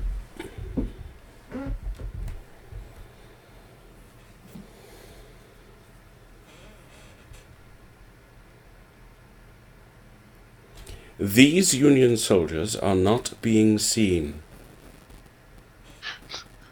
Mr. Reginald Maudley. He's not being seen. But Mr. Reginald Maudley, please stand up.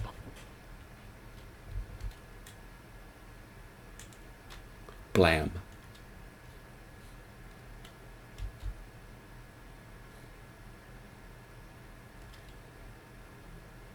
Mr. Malsey has forgotten the first rule of not being seen. Not stand up. So you said you had 2? That would be my 2. All right.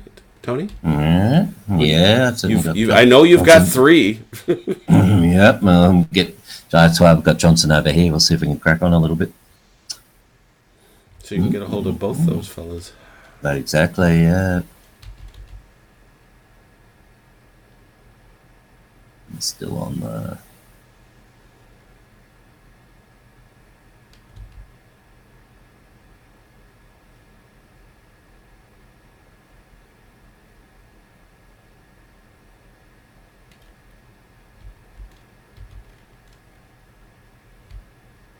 And yeah, could have done that one, yeah. But yeah, definitely.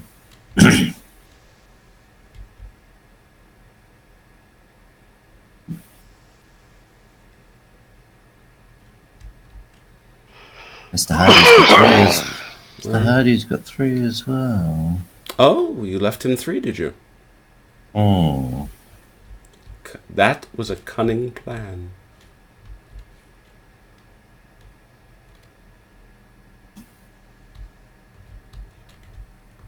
They're kicking those guys, getting them to move.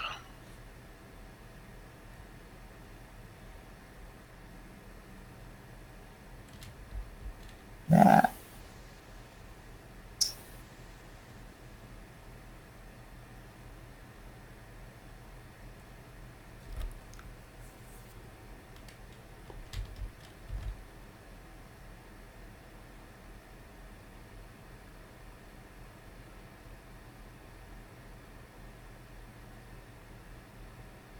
Something about this.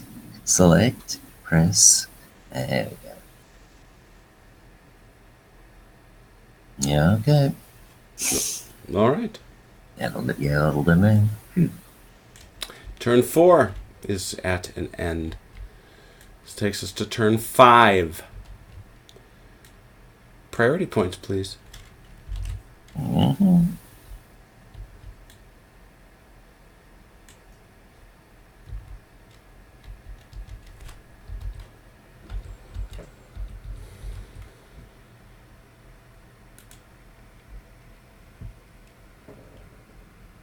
Hey, it says Dribble. Where you been?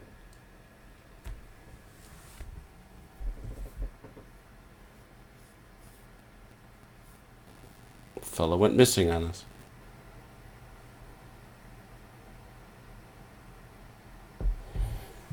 I am failing in my spying detail. Let's see. I haven't spied on Doug for a while.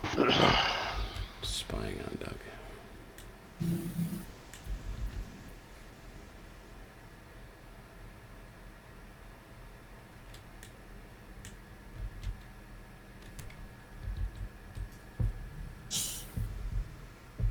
I'll leave that where they are, I think. Hey, Bishop. Good to see you.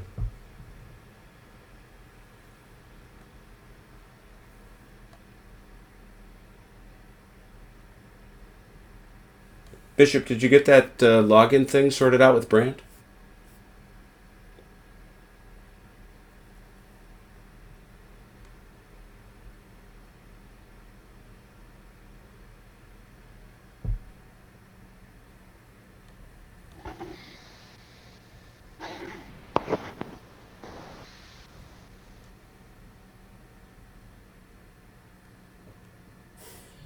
Ah, Hasdrubal was watching ice hockey. Well, it's a thing. I'm told. I'm informed. It's not as good a thing as playing war games with your friends, however. It's true. All right, so Tony, are you done? But sometimes you have to play. You have to watch ice hockey. You just have to. Is that a rule? That's a rule? I didn't know. It is. Actually, you've probably been in violation of it for much of your life. Well, given as my wife works at an arena where said sport is played, and on my 52nd birthday, I think, I was given a ride on the Zamboni. I think, you know. Well, that probably cleared out At least some all of the my debt. previous years, Oh, okay. right, of violations. Got it. But it only brought you current. Well, according to Hasdrubal, it is indeed a national requirement. Yeah, See, there it is. it's true. So we have our Double if you live within 200 miles of a border. so both our priority point bids are in. Yeah. Yep. Tony, that was a lack of enthusiasm. One suspects you may not have made a lofty bid. How many did you bid? No, 0 again. Doug? I'm happy to. How much you pay? 5. 5-0. He can still. He can do this. Okay. He could do this. Yeah, okay. He potentially could. Oh, not that way. He won't. He did not, but he could have. The numbers were there. They were within his grasp. Therefore, I say, what is your to both you gentlemen? What is your highest priority point payment? 5. 5, Doug. 5. 5 and 5. Doug will begin. Okay. Who are you calling upon? All right.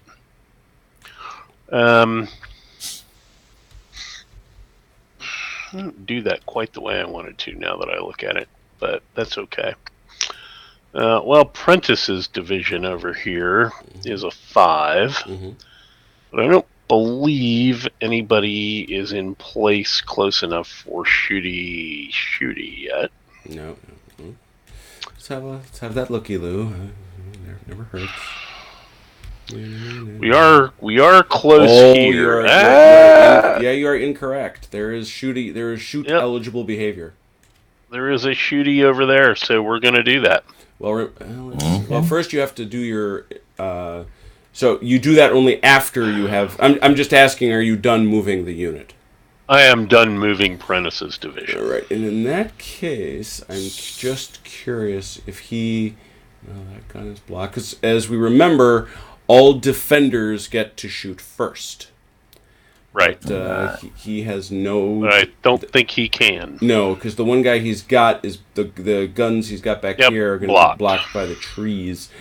Ergo, let's all remind ourselves: you are going to fire Margraf. Mm-hmm. And who you fire at? Firing at Gibson's Firing brigade. at Gibson over here. So what is their plus? Nothing. A plus of nothing. So you will now roll ranged fire 1d6 and add 0. Take that. 3. That is, they couldn't hit an elephant at this distance. No effect. Which is probably true. All right. So was that Okay.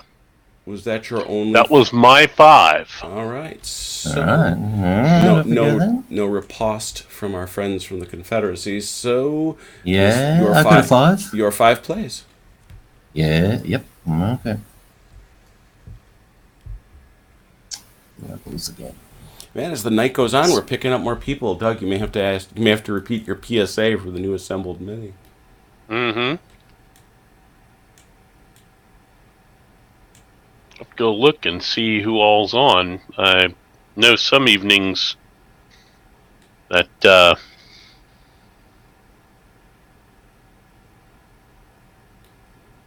we have actually had, I believe we've had Tom Russell from Hollandspiel show up occasionally. He has. Nefarious I think he may have snuck in the past. Nefarious ne'er-do-well. Or he's watched it afterwards, I'm not sure which.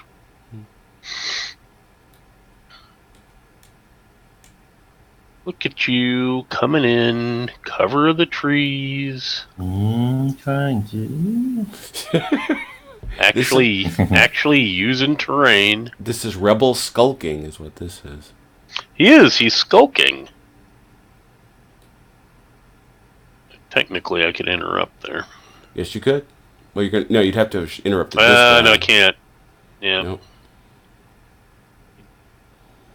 Yeah. You feeling that? No, because, I mean... You'll get the shot anyway. Right.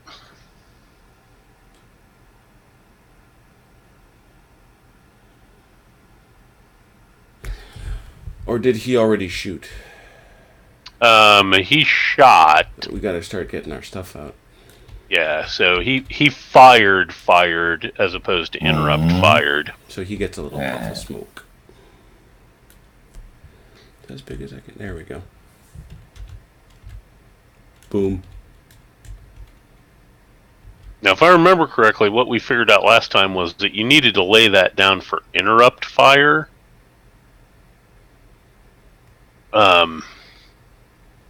Because defensive fire, he can go crazy. Right. He can fire again. Anybody that comes within that 10 inches, yeah. Yep. From a defensive fire perspective. And offensive fire, maybe it was we need to lay it down to mark that he did offensive fire. That was it, because he can't offensively fire again. But it wouldn't matter because his division's already been activated and can't be activated again, so... But the point is, I don't think he can shoot at this guy. We looked at that last time, and I think can. the conclusion we came to was interrupt fire is interrupt fire. There's nothing that says it's only one time. Okay. I'm certainly not pronouncing wisdom here. I'm trying to remember myself. Shooting, it's closer than you think. Pour on the hot lead. Diagram below shows firing arc. Shooting at fire at generals. That's funny. After all the brigades of a division finish movement, firing commences. The defender fires first and may utilize any brigade within range of the maneuvering. Yeah, there's no limit. You're right.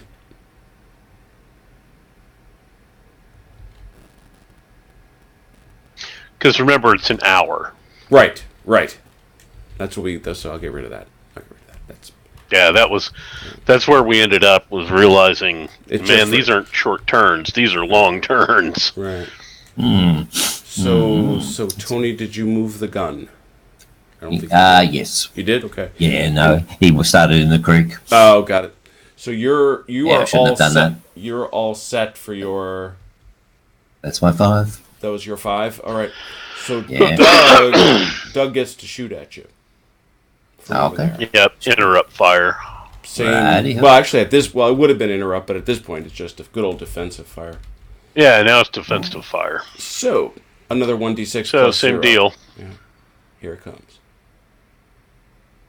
Same deal. Nothing. Nope. Couldn't hit an elephant.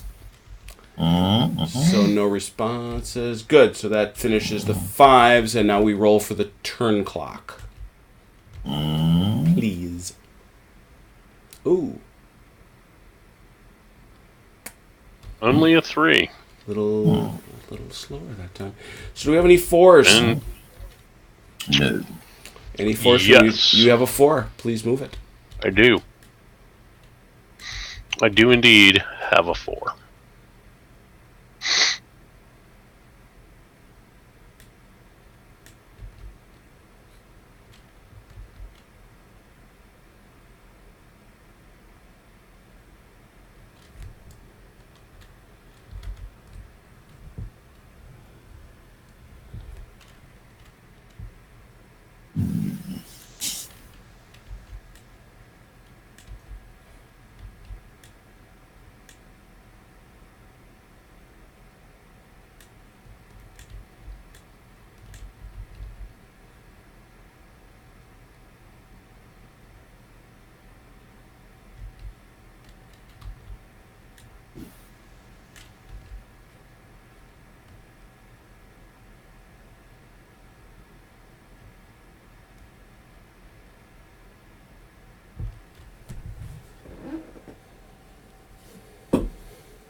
And that's my 4.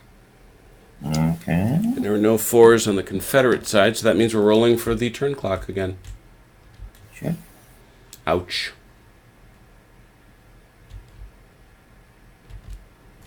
Alright. So those 4s. How about you, Doug? You got any 3s? I do not have any 3s. Off I go then. Okay. Withers, Cheatham, and Hardy. Quite a few Confederate 3s again. Yeah, I like that combination. I'm sticking to the same combination of Just don't tell Doug that, whatever you do. Ah.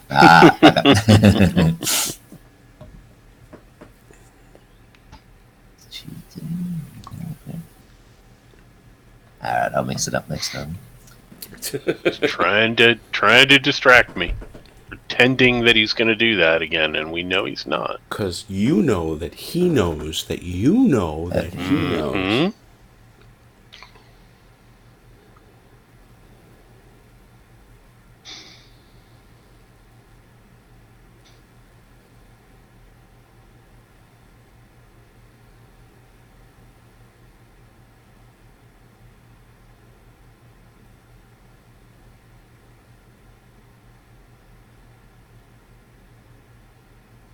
Hardy and Withers.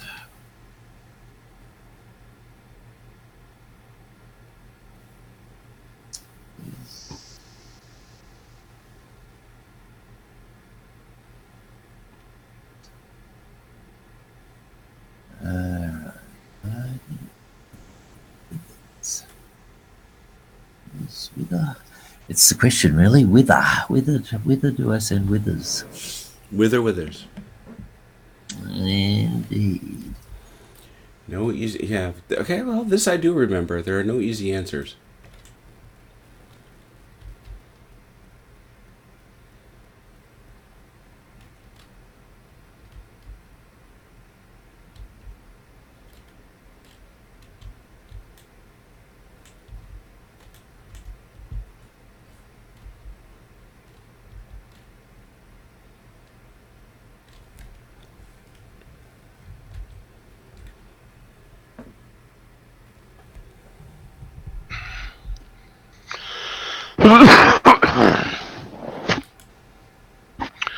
So I'm just coming down off the second head cold of the season already. I was gonna say Ouch. you've been struggling.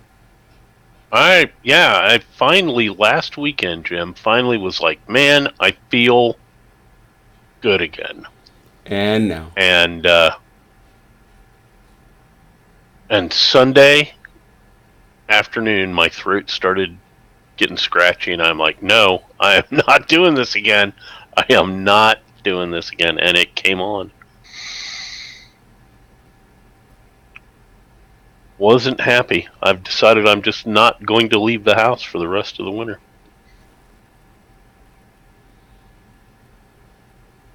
Stay away from all those dirty people. Right.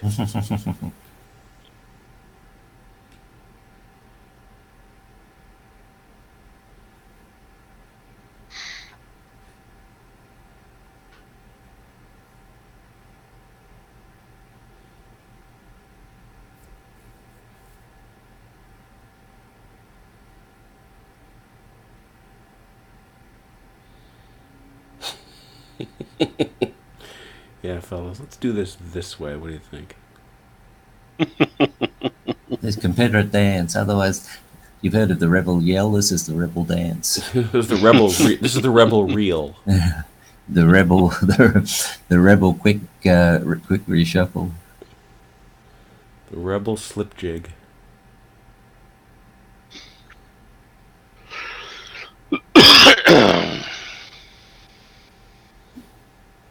Just trying to find a place to hit you where. Well, the old Yeah, principle there's not a lot of those. I was gonna say the old principle used to be hit him where he ain't. Yeah, but he's everywhere. That's the That's the trouble.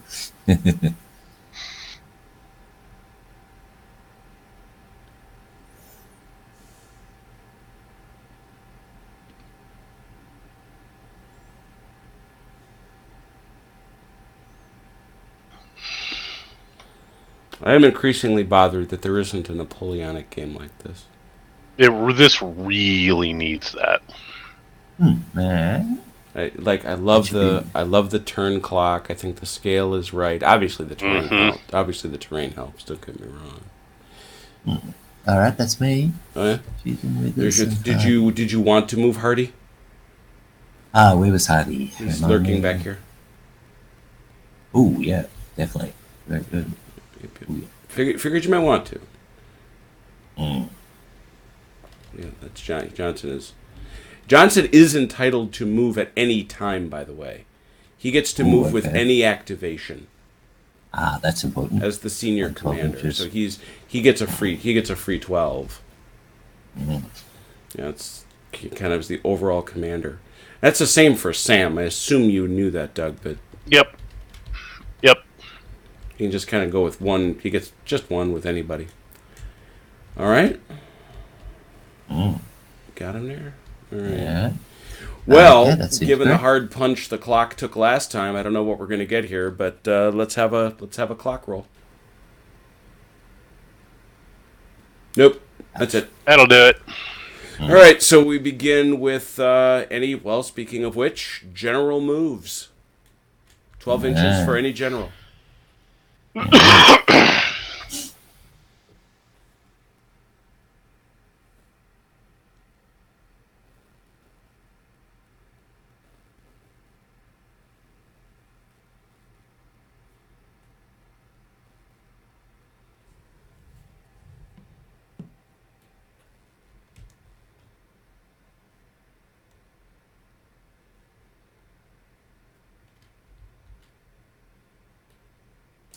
Ah, yes, I'm starting to see how this works. Yeah, okay. All right. All right. Now, any facing changes? I know it doesn't take Doug long to move his general. He's got one dude.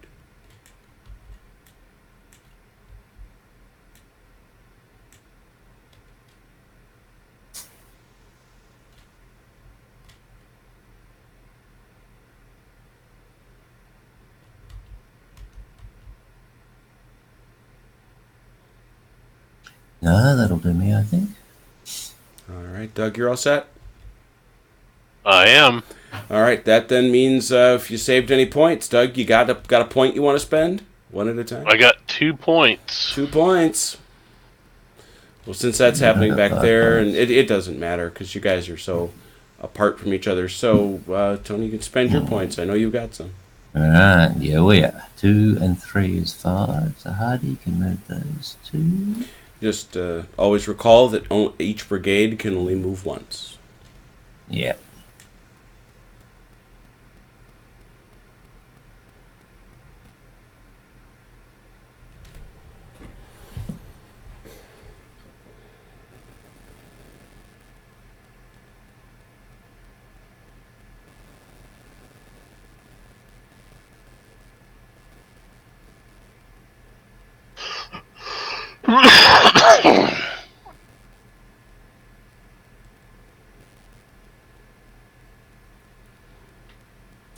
Right, then Johnson has his 3 points.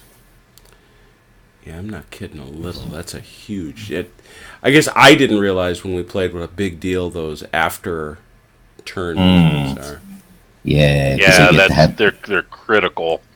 Well, And they really, again, it's a nice capture of reality. You've got your commanders going, come on, boys, let's get moving. You know, they're shivving them along to get into position.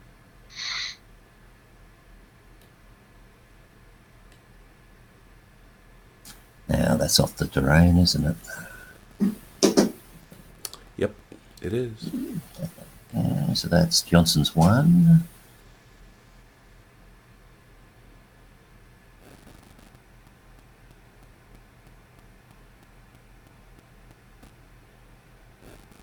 Johnson's 2.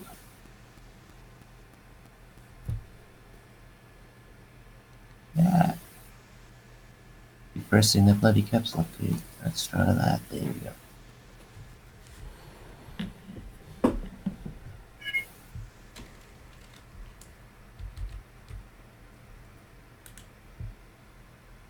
That's it. 1, 2, 3. Okay, I think that's it.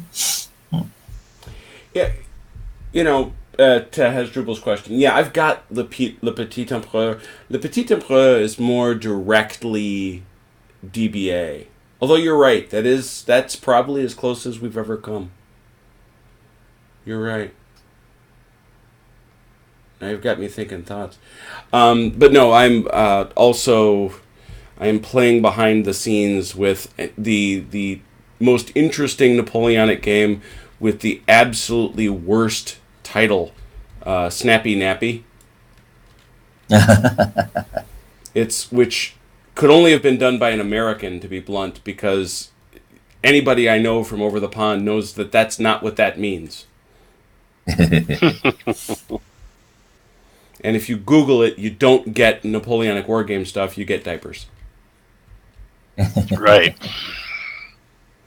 So, Tony, did you move your lads? I did. All right. Yeah, I certainly did, yeah. So, all right. Well, that takes us to the top of turn 6.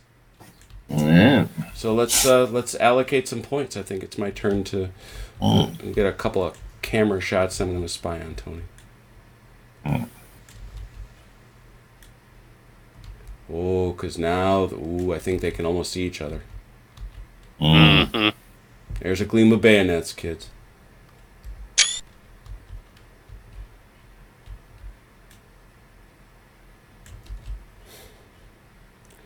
These fellas from Williams, or from Halbit's division, are going, weren't there supposed to be fellas coming up this way? Yeah, they are. Yeah. No, there's not. There's nobody there. What's going on? Yeah, you don't worry about that. It'll be fine. Really? Will it be fine? Will it be fine, sir? All right, so we'll go spy on Tony. There we go. Who is definitely not doing the same thing he's done every... Oh, and we can't forget. We did forget last time. You got to roll your 1d6 to see if Leonidas shows up as inept. He does not. Yeah. I'm not giving him priority points. The priority points means points from the commander, I take it. Well, no, they're all priority points. Oh, I see. Right. Ouch. Okay, yeah, right. That's important. 7 was... Yeah, if Leonidas ever rolls that 1...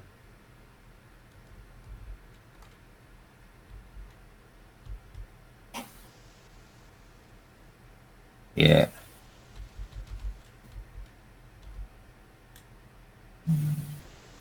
Alright, let's see what that does. Alright. Doug, you set? Almost. Alright. So a spy on you.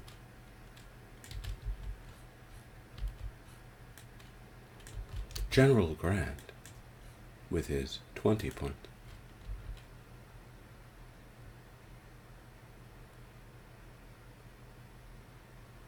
Alright. Yes, I'm starting to see how all this works now, so... I'm good to go. Yeah, me too. All right. So, what did you bid for the turn die? Same as last time. All right, Doug, you bid of... What did you bid? I bid 5. All right, so once again, it could happen. That's, again, not the way for that It will not, but it could. That's the way for that to work. All right, Doug, you control the die. Highest bid is a... 5. Oh. Right. No, Yeah. sorry, a 4.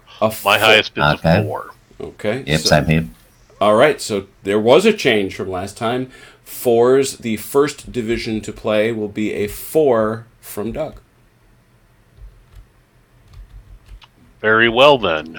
Apprentices division. Over here. So Taylor's artillery is going to fire on Chalmers. All right, so they are not going to move, but they are going No, to... nobody's moving All right. in Apprentices division at all. So Shoop gets to shoot at you first.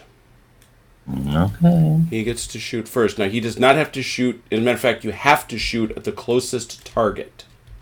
Correct. So I assume... I'm just going to assume that that's Miller.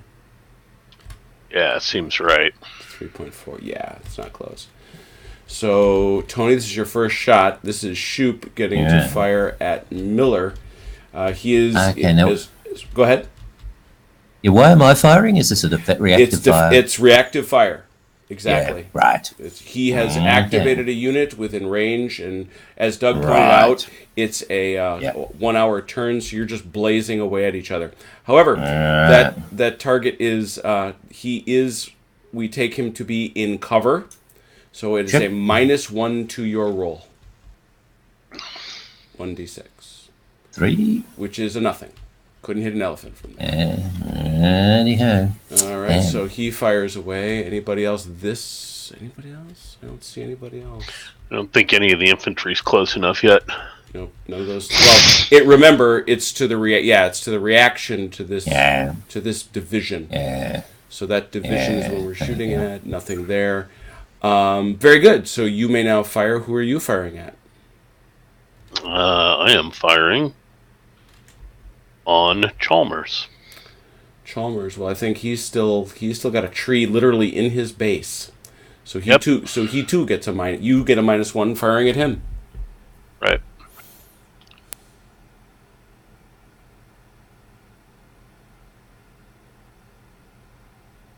Boom. Big fat 0. Excellent. Phew. So there's a little bit of firing around. All right. So that was your 4. Do you have any other 4s, Doug?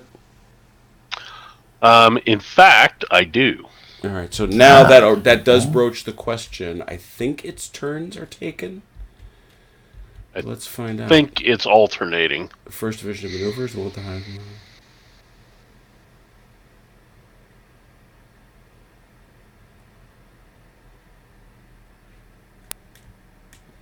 The first division to move is the one with the highest priority points.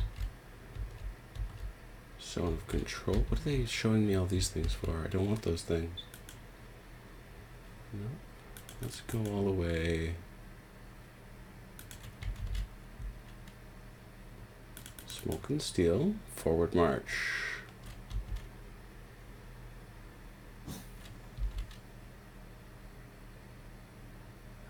Players, the division with the highest priority can now maneuver.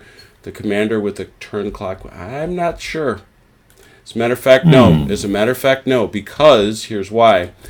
Go to this paragraph. A player may bid the same number of points for multiple divisions. If this happens, all of the divisions maneuver together at the same time. That's a crucial one. Okay, that's quite handy. So the key piece there is that I imagine we fire after they all go. Right. Yeah. So no harm, no foul here. That's why my guys are inept, so they can't ever do that. They can't get the same priority points on the right. Good. That makes sense. Cool. Okay. All right. So here's my other division then.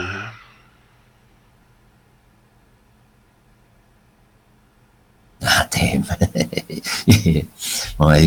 My feint. It's hard to feint in this game because you just. Okay. All right. That's how it works. I guess there wasn't much subtlety in the Civil War. I guess they just charged forward and. There wasn't at Shiloh in any event. Yeah. Okay. There is an option to use markers instead of units. Oh, okay. Gives you a bit of little fog of war. Fog of war, yeah. That might be interesting as well. Yeah, no. I've now that I really do want to do the Antietam game, which actually has 6 players, as many as 6. Wow. And I think that'd be a lot of fun, and I would like to do it. I would like to do it with the markers because that, as Doug has often correctly observed, is where cavalry really comes into its own. All right. Because suddenly you can go around. Yeah. Let's suddenly figure out where everybody is. You can do cool stuff with American cavalry in the Civil War. It's just not the same thing as you do in Napoleonic. Right. All right, so my 2 4s are moved. Yeah, so we'll forego that fire there. There's no point in that. Right. So that leaves Tony to be able to activate his 4s. All right, off we go then. All right. So it's the Ruggles again.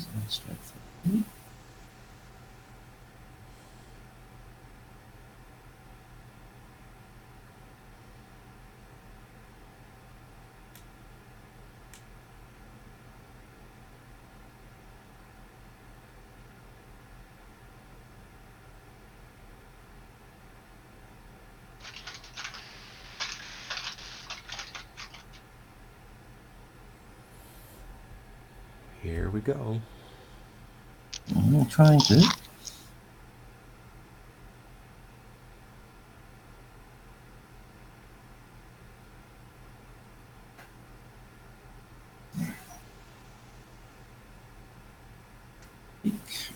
Press.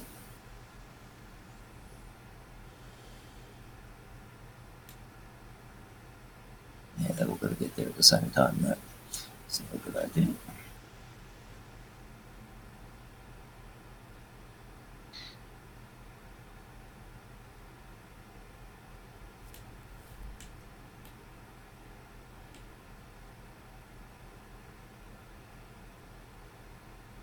Alright, that's my 4. That's going to let Margraf shoot at him. Okay.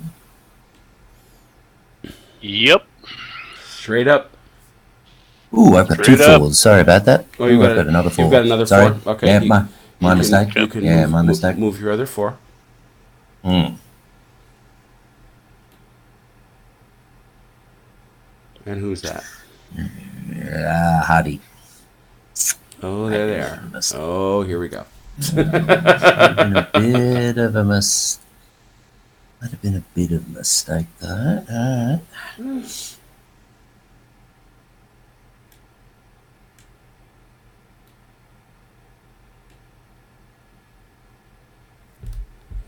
History will judge that. Yeah, history may have absolved me. Yeah, I think that was a mistake. Never mind.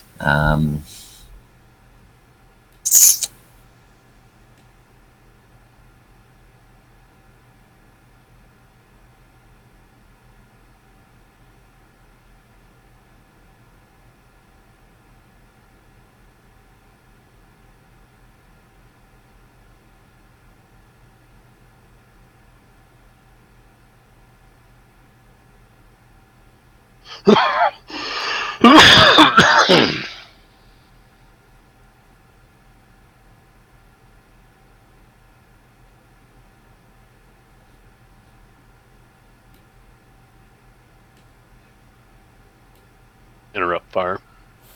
Yeah, Yep. not a surprise there. That's still going to be outside 2 inches. Yeah, it's still outside 2 inches. So you basically just put him down there, Tony. Yeah. And the question is, you do have an unobstructed shot.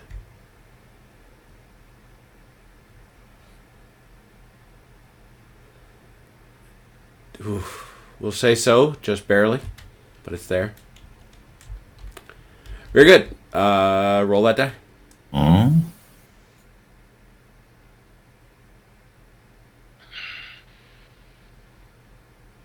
I can't roll anything but phew. ones on artillery today. Just to be clear, neither of you has hit anybody. I know. Yep. So And no fire whatsoever. he has now fired, which is what we figured the only purpose of the smoke was. Alright.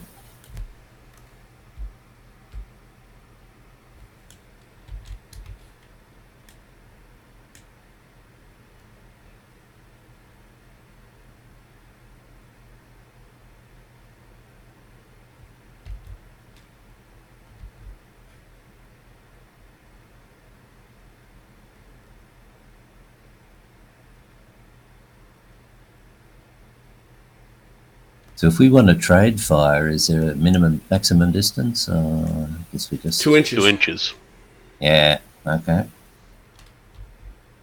which you are at. Yeah. Interrupt. Yep. Right there. Yeah. Still cover. Soon as he clears the woods is when I'm going to shoot at him. Okay, there you go. So he gets to keep coming. He does get to keep coming, which could matter. Yeah, definitely would. Hang on a second. Let's do it and see what. Stop that. I don't really want to, I guess, do I? Where do you want to go? Yeah, just so I can. I guess I better stay in cover. Yeah, okay. All right. Well, then no. It is a -1. Yeah. 4. Oh, and that's the first hit. That's a recoil. Right. You must go 2.5 inches straight back. All right. Go ahead, poke your nose out there. Blam! 2.5 inches straight back. Yep, okay. I think that's right. All right.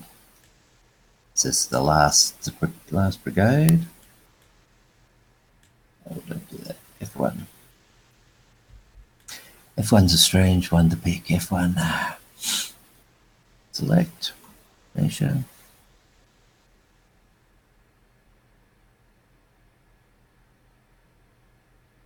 Really got to go there, hasn't That's he? interesting. Yeah, he should fit because you actually just scooched him a little to the left. Straight back, yeah. It's hard to get everybody there on. All right, okay. Anyway, it's just a learning game. Okay. This ain't the DBA Nationals. Okay. Nope, that's. People look I at get you this. funny. There we go. All right, so that's my 2 4s. All right, so 4s have gone. Yeah, So on the far left. Yeah, Ruggles has no shots. Is firing. Oh no, actually that is. Peabody is firing over here at Hindman. That would be correct. -1. Okay. -1. And Hinman has a Oh, Peabody, rather. Peabody has Is a +2. +2. Ouch. Oh my goodness. No, I picked the right point. Okay, He's a very good. big regiment, or a big Yeah. brigade. Big brigade. Alrighty. So it's a net plus. Either one. I'll go through and over. I think 2.5 straight. 2.5 inches. Mm-hmm. Yeah, That won't do. and that won't do. No, You're gonna have to displace him. Yeah, okay. That's what's the easiest way to do this. If I put that 2.5, and then move that one. That's it. There we go. Yeah, okay. Could have been Alright. worse. Okay. And now that gun. Yep. So Miller fires on Shoop's artillery. Alright. Miller's +2. Ouch.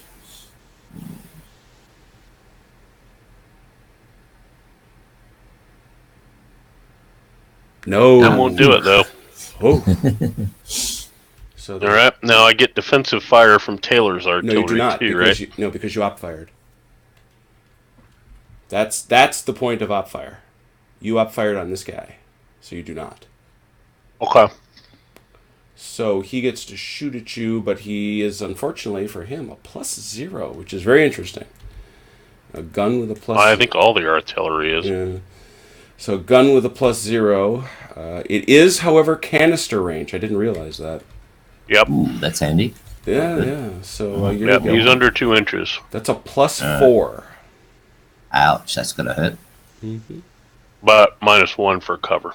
Oh, so would have been a 5. It is a 4, which is the retreat to base depths.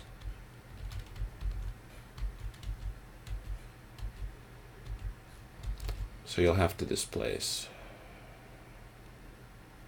Right. Canister, good. Yes. That's important. Yes, that's important. Clearly so. Right. Yeah. Good. Not a secret. All right. Yeah, it is like DBA. It's all about recoils. Yeah. Okay. Very good. And that means I should get, with a bit of luck, you can get flanking positions with enough recoil. Right. Now it's starting to make sense. Yeah, this is pretty good. Yeah. All right. So that was Shoop blasting a hole there in the line. I think that's all the firing, though, right? Yeah. Yeah. Okay. All right. So that was the 4s. So we got to do a roll for the turn. Yep. Ooh.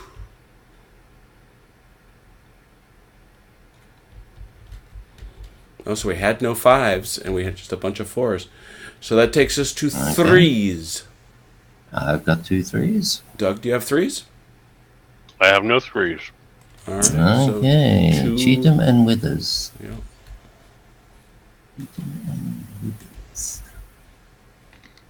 Cheatham should be Cheatham and Withers. Yes, very good. I got that right. Cheatham.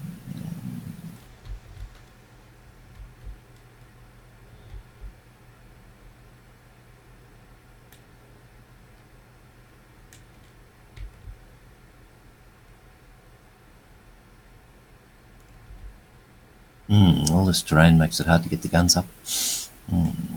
No doubt about that. Yeah, that's where you're somewhat obligated to throw your artillery on the roads. Yeah, but even that's not going to do you any good because those bases are too wide. With that rule, that's right. Yeah. Yeah, but if you're on column movement, Yeah, but that's if true. you're, if you're doing road movement, if you can stay that 10 inches away, yeah, right. that's true. But I mean, shoot, you're sitting here. That's where you start. Right. And I'm learning through the good teaching of Tony's play that getting up and punching people in the face would appear to be the actual strategy. Oh, absolutely it is. Yeah. Yeah, and using the terrain as cover so that you can maneuver close. Yep. Before you come under fire is definitely the way to do it. We would call that prudential.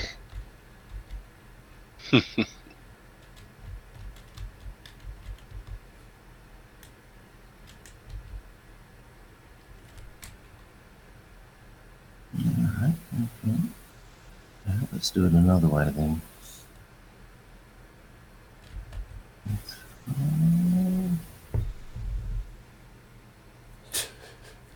No, Tuna, it is not sailing. Once again, we did not have as many folks as we would have liked to have had for sailing, so instead we decided to play Shiloh.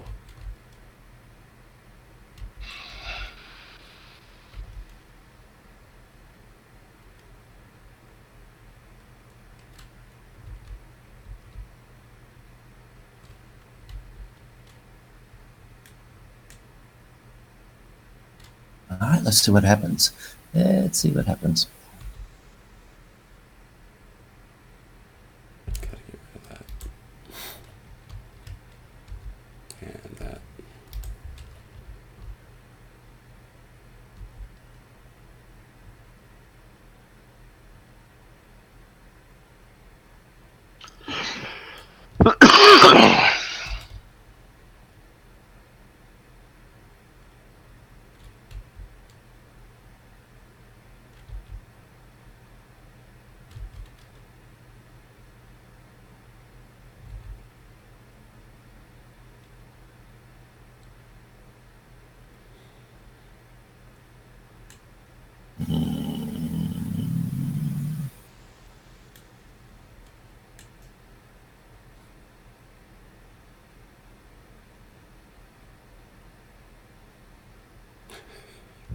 I have this mental image of these Confederates in straw boaters and seersucker suits doing a little.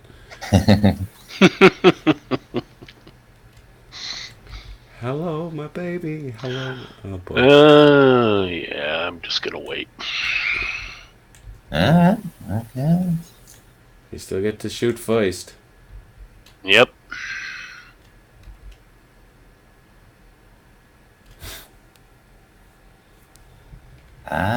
Johnson comes up, don't he? Come up as well. Oh my good gracious. Well, the Battle of Shiloh is well and truly begun.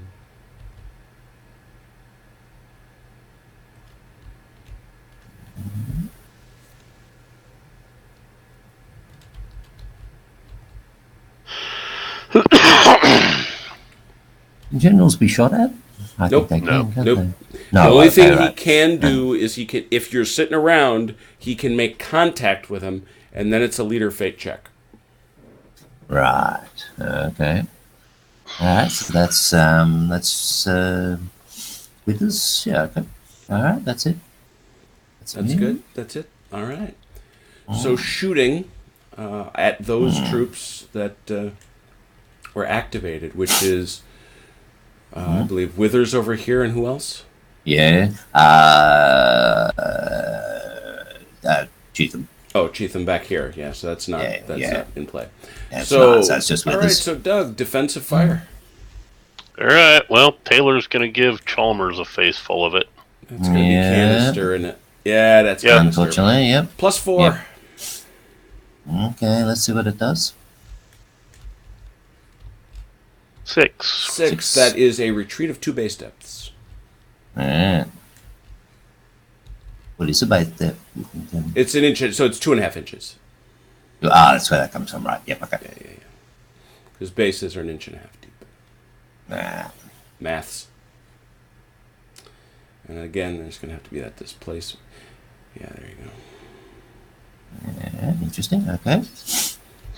All All right. right. Reed is going to fire on Gladden. But there's some good news here for the Confederates. Reed is a small brigade. He is a Phew. -3. A Right. -3. Right. You can't hit him. You're right. Mm. All right. Right. In Okay. exchange for what we were about to receive, may the Lord make us truly thankful. We have Gladden with a +0. Plus nothing. Alright. Okay. So a 1d6 firing at Reed. Here we go. Move this thing up a bit closer.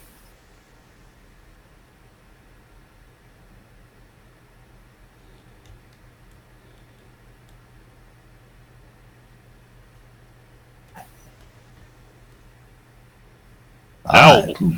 Ow. That's a bounce. Ooh, good. A 2.5-inch recoil.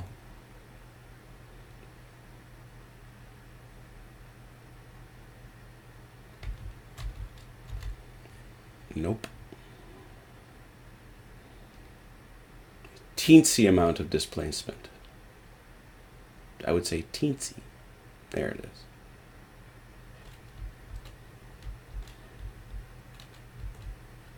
Okay.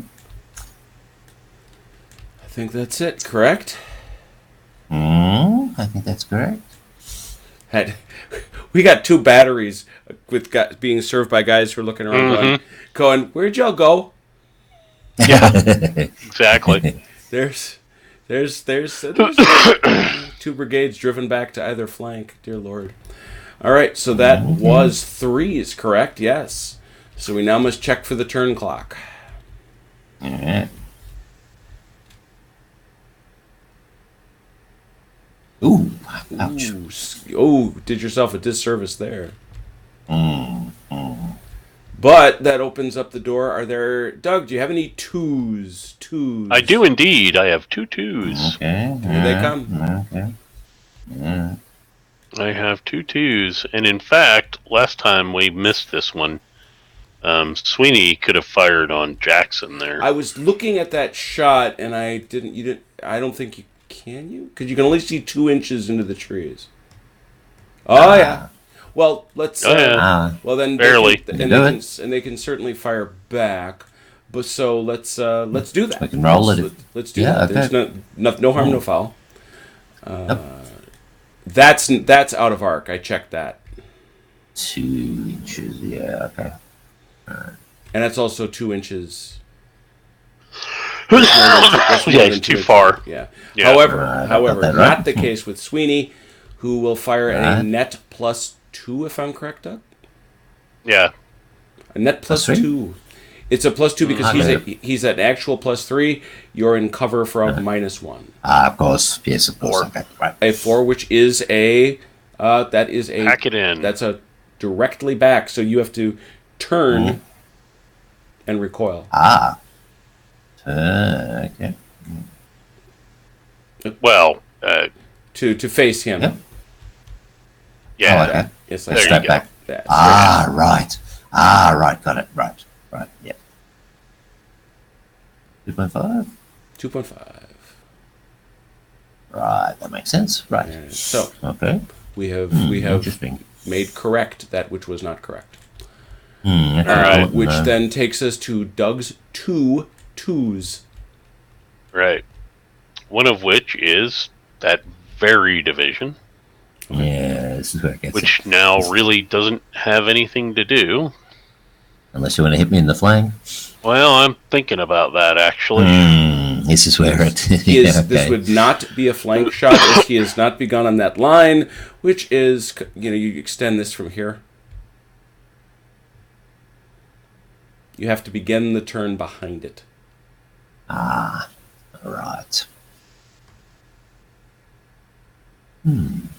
Yes, there's some interesting tactical choices to be made at this level. However, I can move, Correct. Yeah. and I should be able to do this Yep.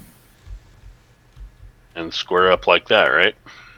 Yep. Are you coming at him? I'm sorry, I looked away. I apologize.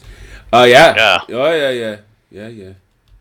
That is what happens according to it's one of my favorite things in this rule set. This beautiful set of rules. We say this one here. The attacker envelops the end of the rebel line. The attacker must designate a primary. Yeah, so that's quite correct. All right. Okay. All right. So you have elected to engage. Okay, so we're doing that with Wallace's guys. All right.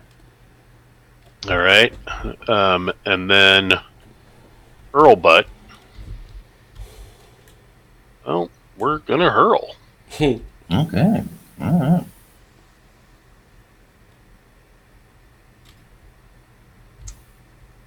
The interesting thing is he's given nobody for the USS Tyler to shoot at. No, he's not. The gunboats weren't He's much not. fun. All right. Yeah, good.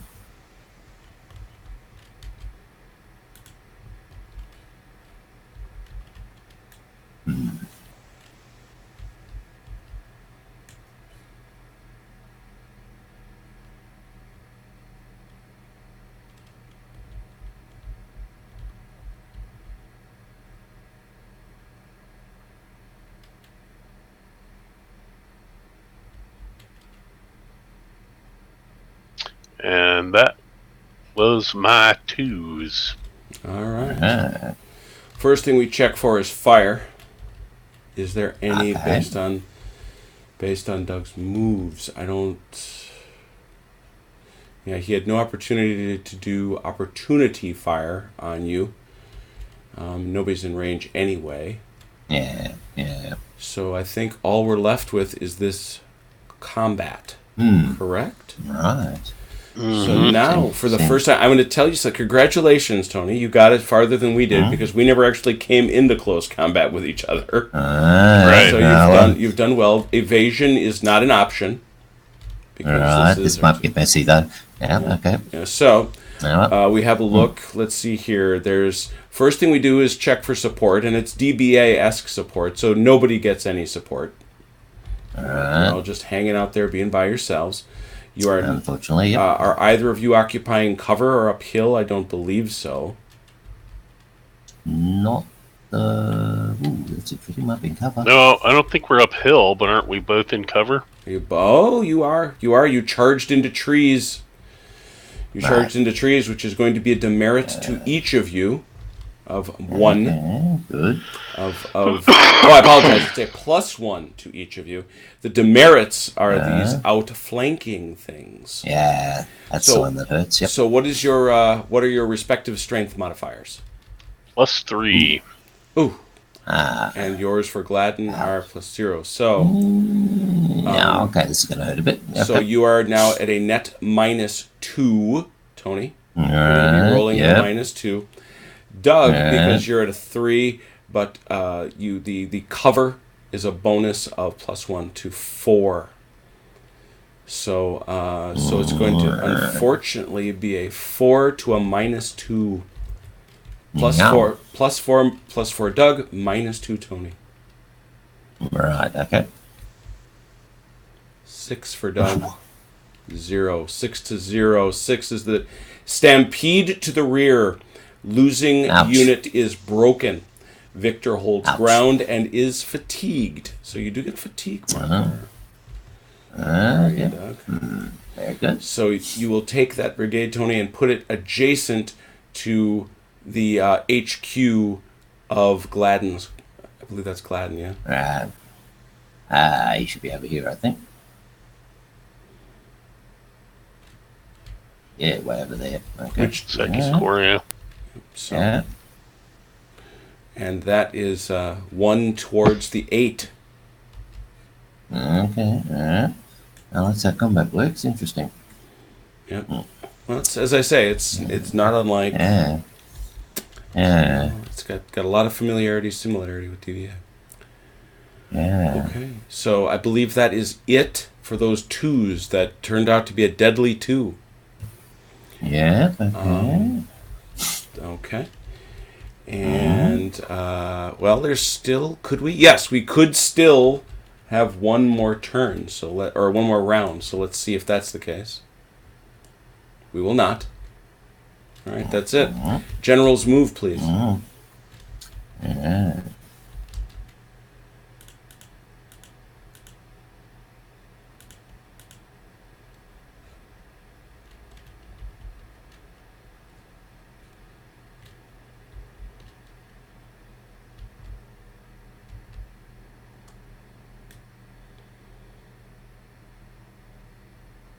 Should be within 6 inches, right? Yeah.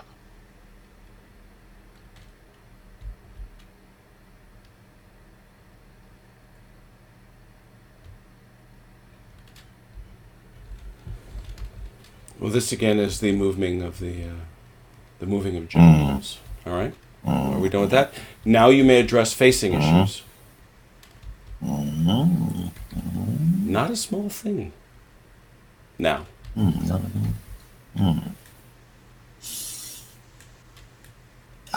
Facing. Yeah, that's cute. Yeah. Okay. Right. That's important at this point. Yep.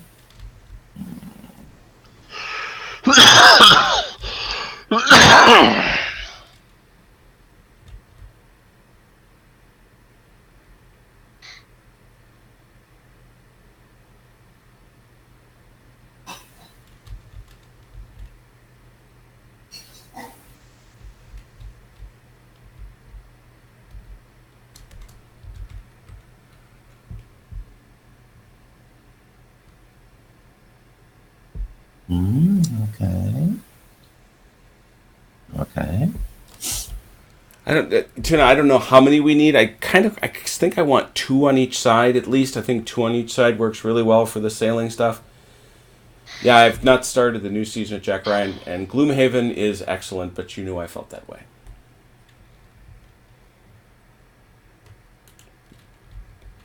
All right, so facing is handled. Facing. Yep.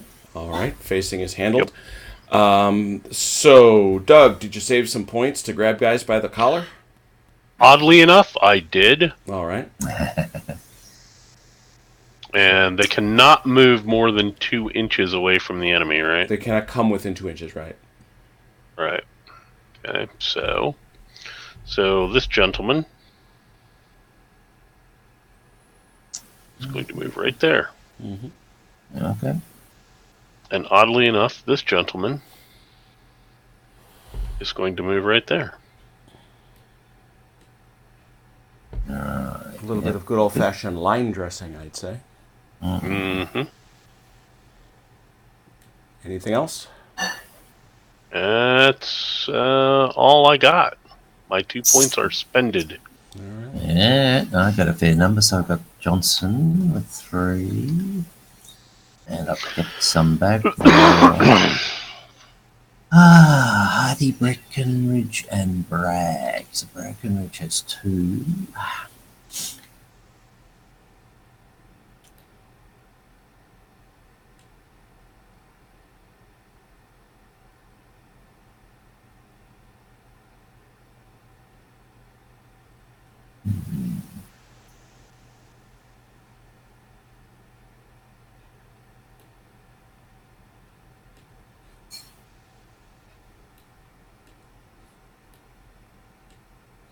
Yeah, Jim, I think you're absolutely right that you have to close.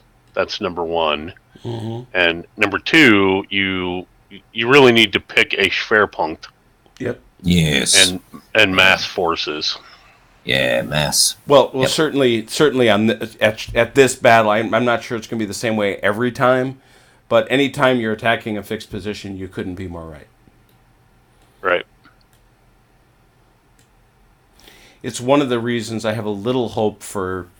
I'm going to come up with another name for it. The game formerly known as Snappy Nappy, that it does have that significant maneuver element to it.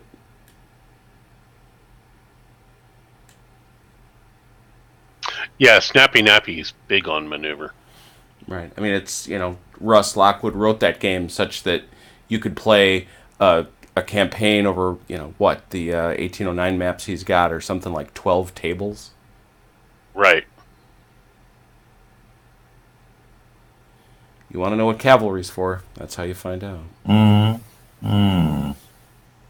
Keep in mind, you've gone through forest there. Yeah, so that should be 12 minus 4, is that correct? Yep. 8? Oh, that's Cav. Yep. Yeah. Yeah. Okay. That's Breckenridge's Cav.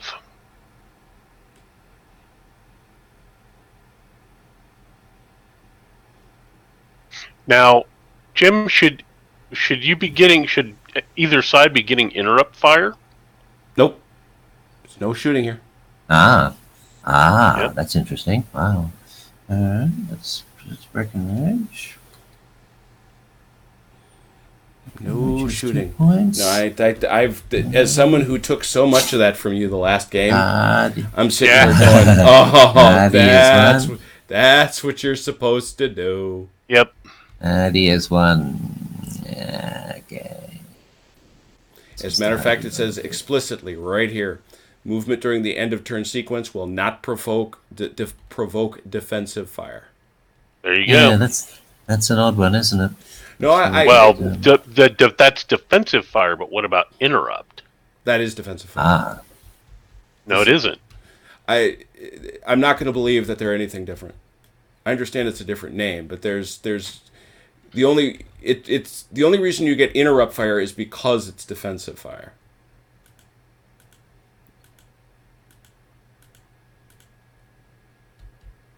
He has one.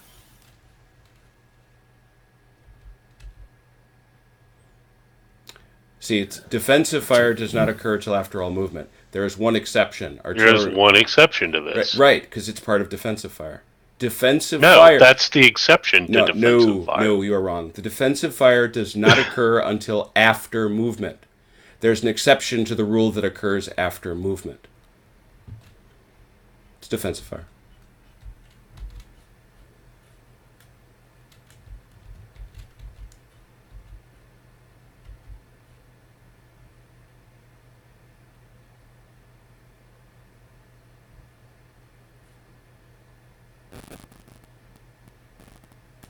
No, I don't want to do that. I just don't want to do that. No, he forfeits his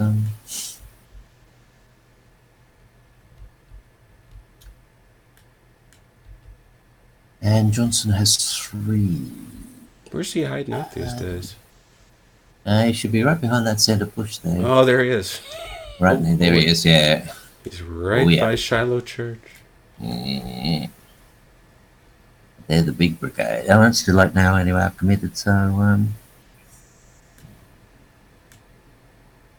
see, he has 3. So what I want to do is You gotta stay outside 2. right. That's you got to stay a good chunk back. Right, okay. Yeah, alright. That's important. Ooh, that is that's a. I guess I lost track of the scale. That's a long way back. Mm-hmm. 1. That is 2 inches right there. Yeah, okay. Oh, don't do that. Let me get that Why off. are they cheating together? I got that off. Okay. Yeah, okay, yeah, there you go. I'll scooch him back where he was. I got I'll him clear. do something like that. Okay, and 3.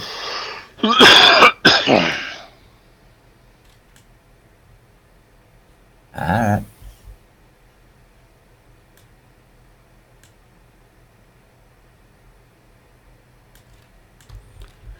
What That was should your be that. line, That Doug? should be all of them. A frank exchange of views? Yes. This is a frank exchange of views. Yeah. Yeah, it's hard to maneuver. I really have to think about maneuvering this thing. Okay, so that should be my guys. Now, we actually have one other thing that has not occurred before, and you have to make a choice, Tony. And that is whether you want to try, because it's a may. It's an interesting may. You may attempt to rally that unit. Oh, definitely. Well, just so you know, Yeah. before you have at. You get too excited, yep. Yeah, here's the deal. The only modifier is their general within 4 inches in LOS, which obviously he is not. Nope. If you roll a 0 to 4, he is gone. The brigade disintegrates. Okay. On a 5, he remains broken and may attempt again. And on a 6, he then does rally. So it's only on a 6 does he rally. Yeah. Oh, he's not coming back anyway. But the game will be over by the time he gets back to the front line. All right, so what do you want? Here we go. Nothing. All right. Yeah, nothing ventured, nothing gained. Boom. All right, so he's gone. Okay. So you would just take him right off the board. All right. So all right. So that's our first real casualty. Check it out. All right. Okay. Well, I'm assuming, due to my good friend Doug's discomfiture, that we have to let him turn into a pumpkin? Question mark? Yeah, we've about hit that point. Yeah, okay. All right. Interesting. Now this is a good place to stop. Yeah, because like I say, we're at turn 8, which means we're well past halfway, but we are about to find out which one of these two armies can stand the most punching. I'm going to give Tony a lot of credit for certainly maneuvering better the first time than I ever did. So entirely well done. That is. He's not quite right yet. I know whatever the outcome is, at least you got close enough to Doug to shoot at him. I did not do that, even though you took a few tough ones in the face. No, interesting. Yeah. So interesting set of rules. What's the name of the rule set? I might get a copy during the week and read it. Altar of Freedom. Right. It's a nice PDF from some guys. And the other thing is they have thrown a boatload of free stuff out there. They've got several scenarios and several guides that are available without cost, including a full set of rules to run a multi-map Gettysburg campaign. Wow, that'd be interesting. Yeah, and one or two other big campaigns, which given the fact that, let's face it, we're just looking at one set, we've really got enough figures to do Gettysburg with. Now, we don't have a lovely map, so I'm going to bug Lazy Boy about that. It's like, hey, man, I want my Gettysburg map. But oh, yeah. I played Sid Meier's Gettysburgs enough times, so I understand the battle. That would be interesting. It's one of the few Civil War battles I actually understand. Often, no, you'll have to come visit. Yeah, and then we'll take you to Gettysburg. Oh, very good. Yeah, there you go. Excellent. I had the good fortune to befriend a city attorney who was also once upon a time a brigadier general, and in the Judge Advocate General Corps. And it wasn't me. He got it.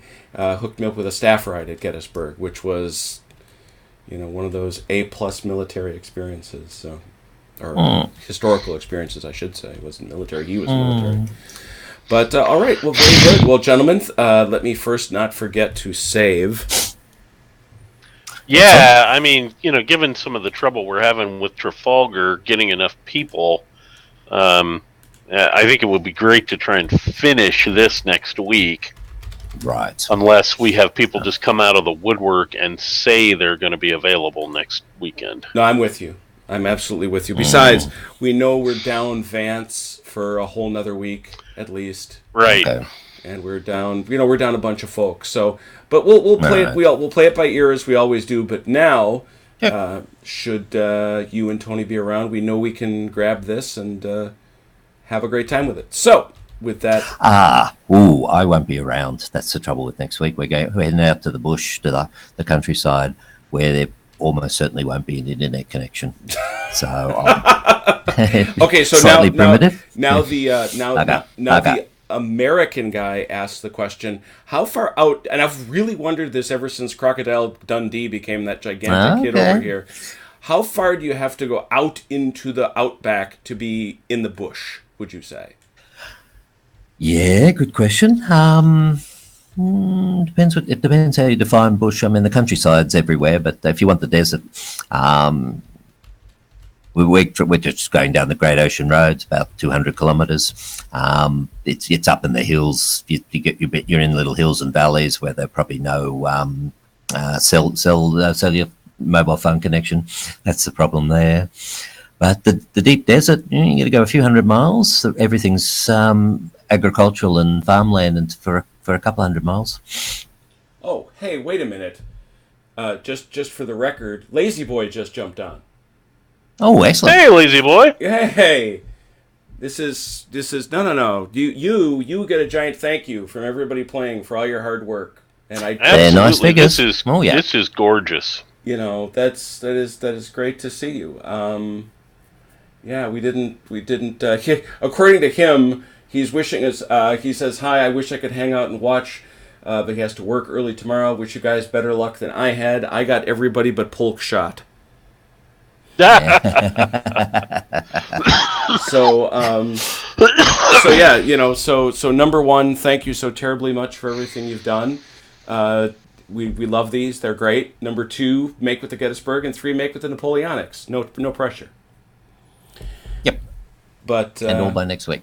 Yeah, right. Well, no. You can't be around next week, so we're gonna. No, well, in 2 weeks. 2 weeks. That's true. Now, there's every chance if he's going to go out into the outback in the bush in Australia, he may not come back. That's the reputation. It's not that bad. That's the reputation it has over here, Tony. I'm telling you. Yeah. No, I know that, but it's not true. Okay. It's pretty safe.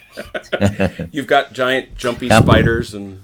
Spiders as big as a dinner plate. That's what we're told. Crocodiles.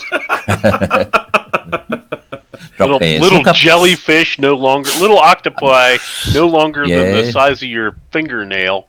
And the jellyfishes. There's the blue bottles and the Portuguese men of war. Yeah, but generally they hide snakes. You never have to worry about. They run away. They're not like we imagine rattlesnakes to be. All right. I love it. No, see, and everybody that's raised here, especially if you spend any time down south, knows you don't necessarily have to worry about the rattlesnakes. It's the copperheads. Copperheads, yeah. Okay.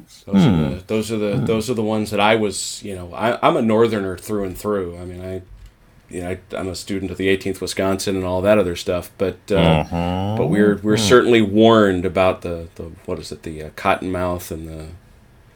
There's all sorts of hairy, scary stuff. So, all right. Well, in addition, see, Saturday Night Fights isn't just introducing you to great games and great people. It also is informational.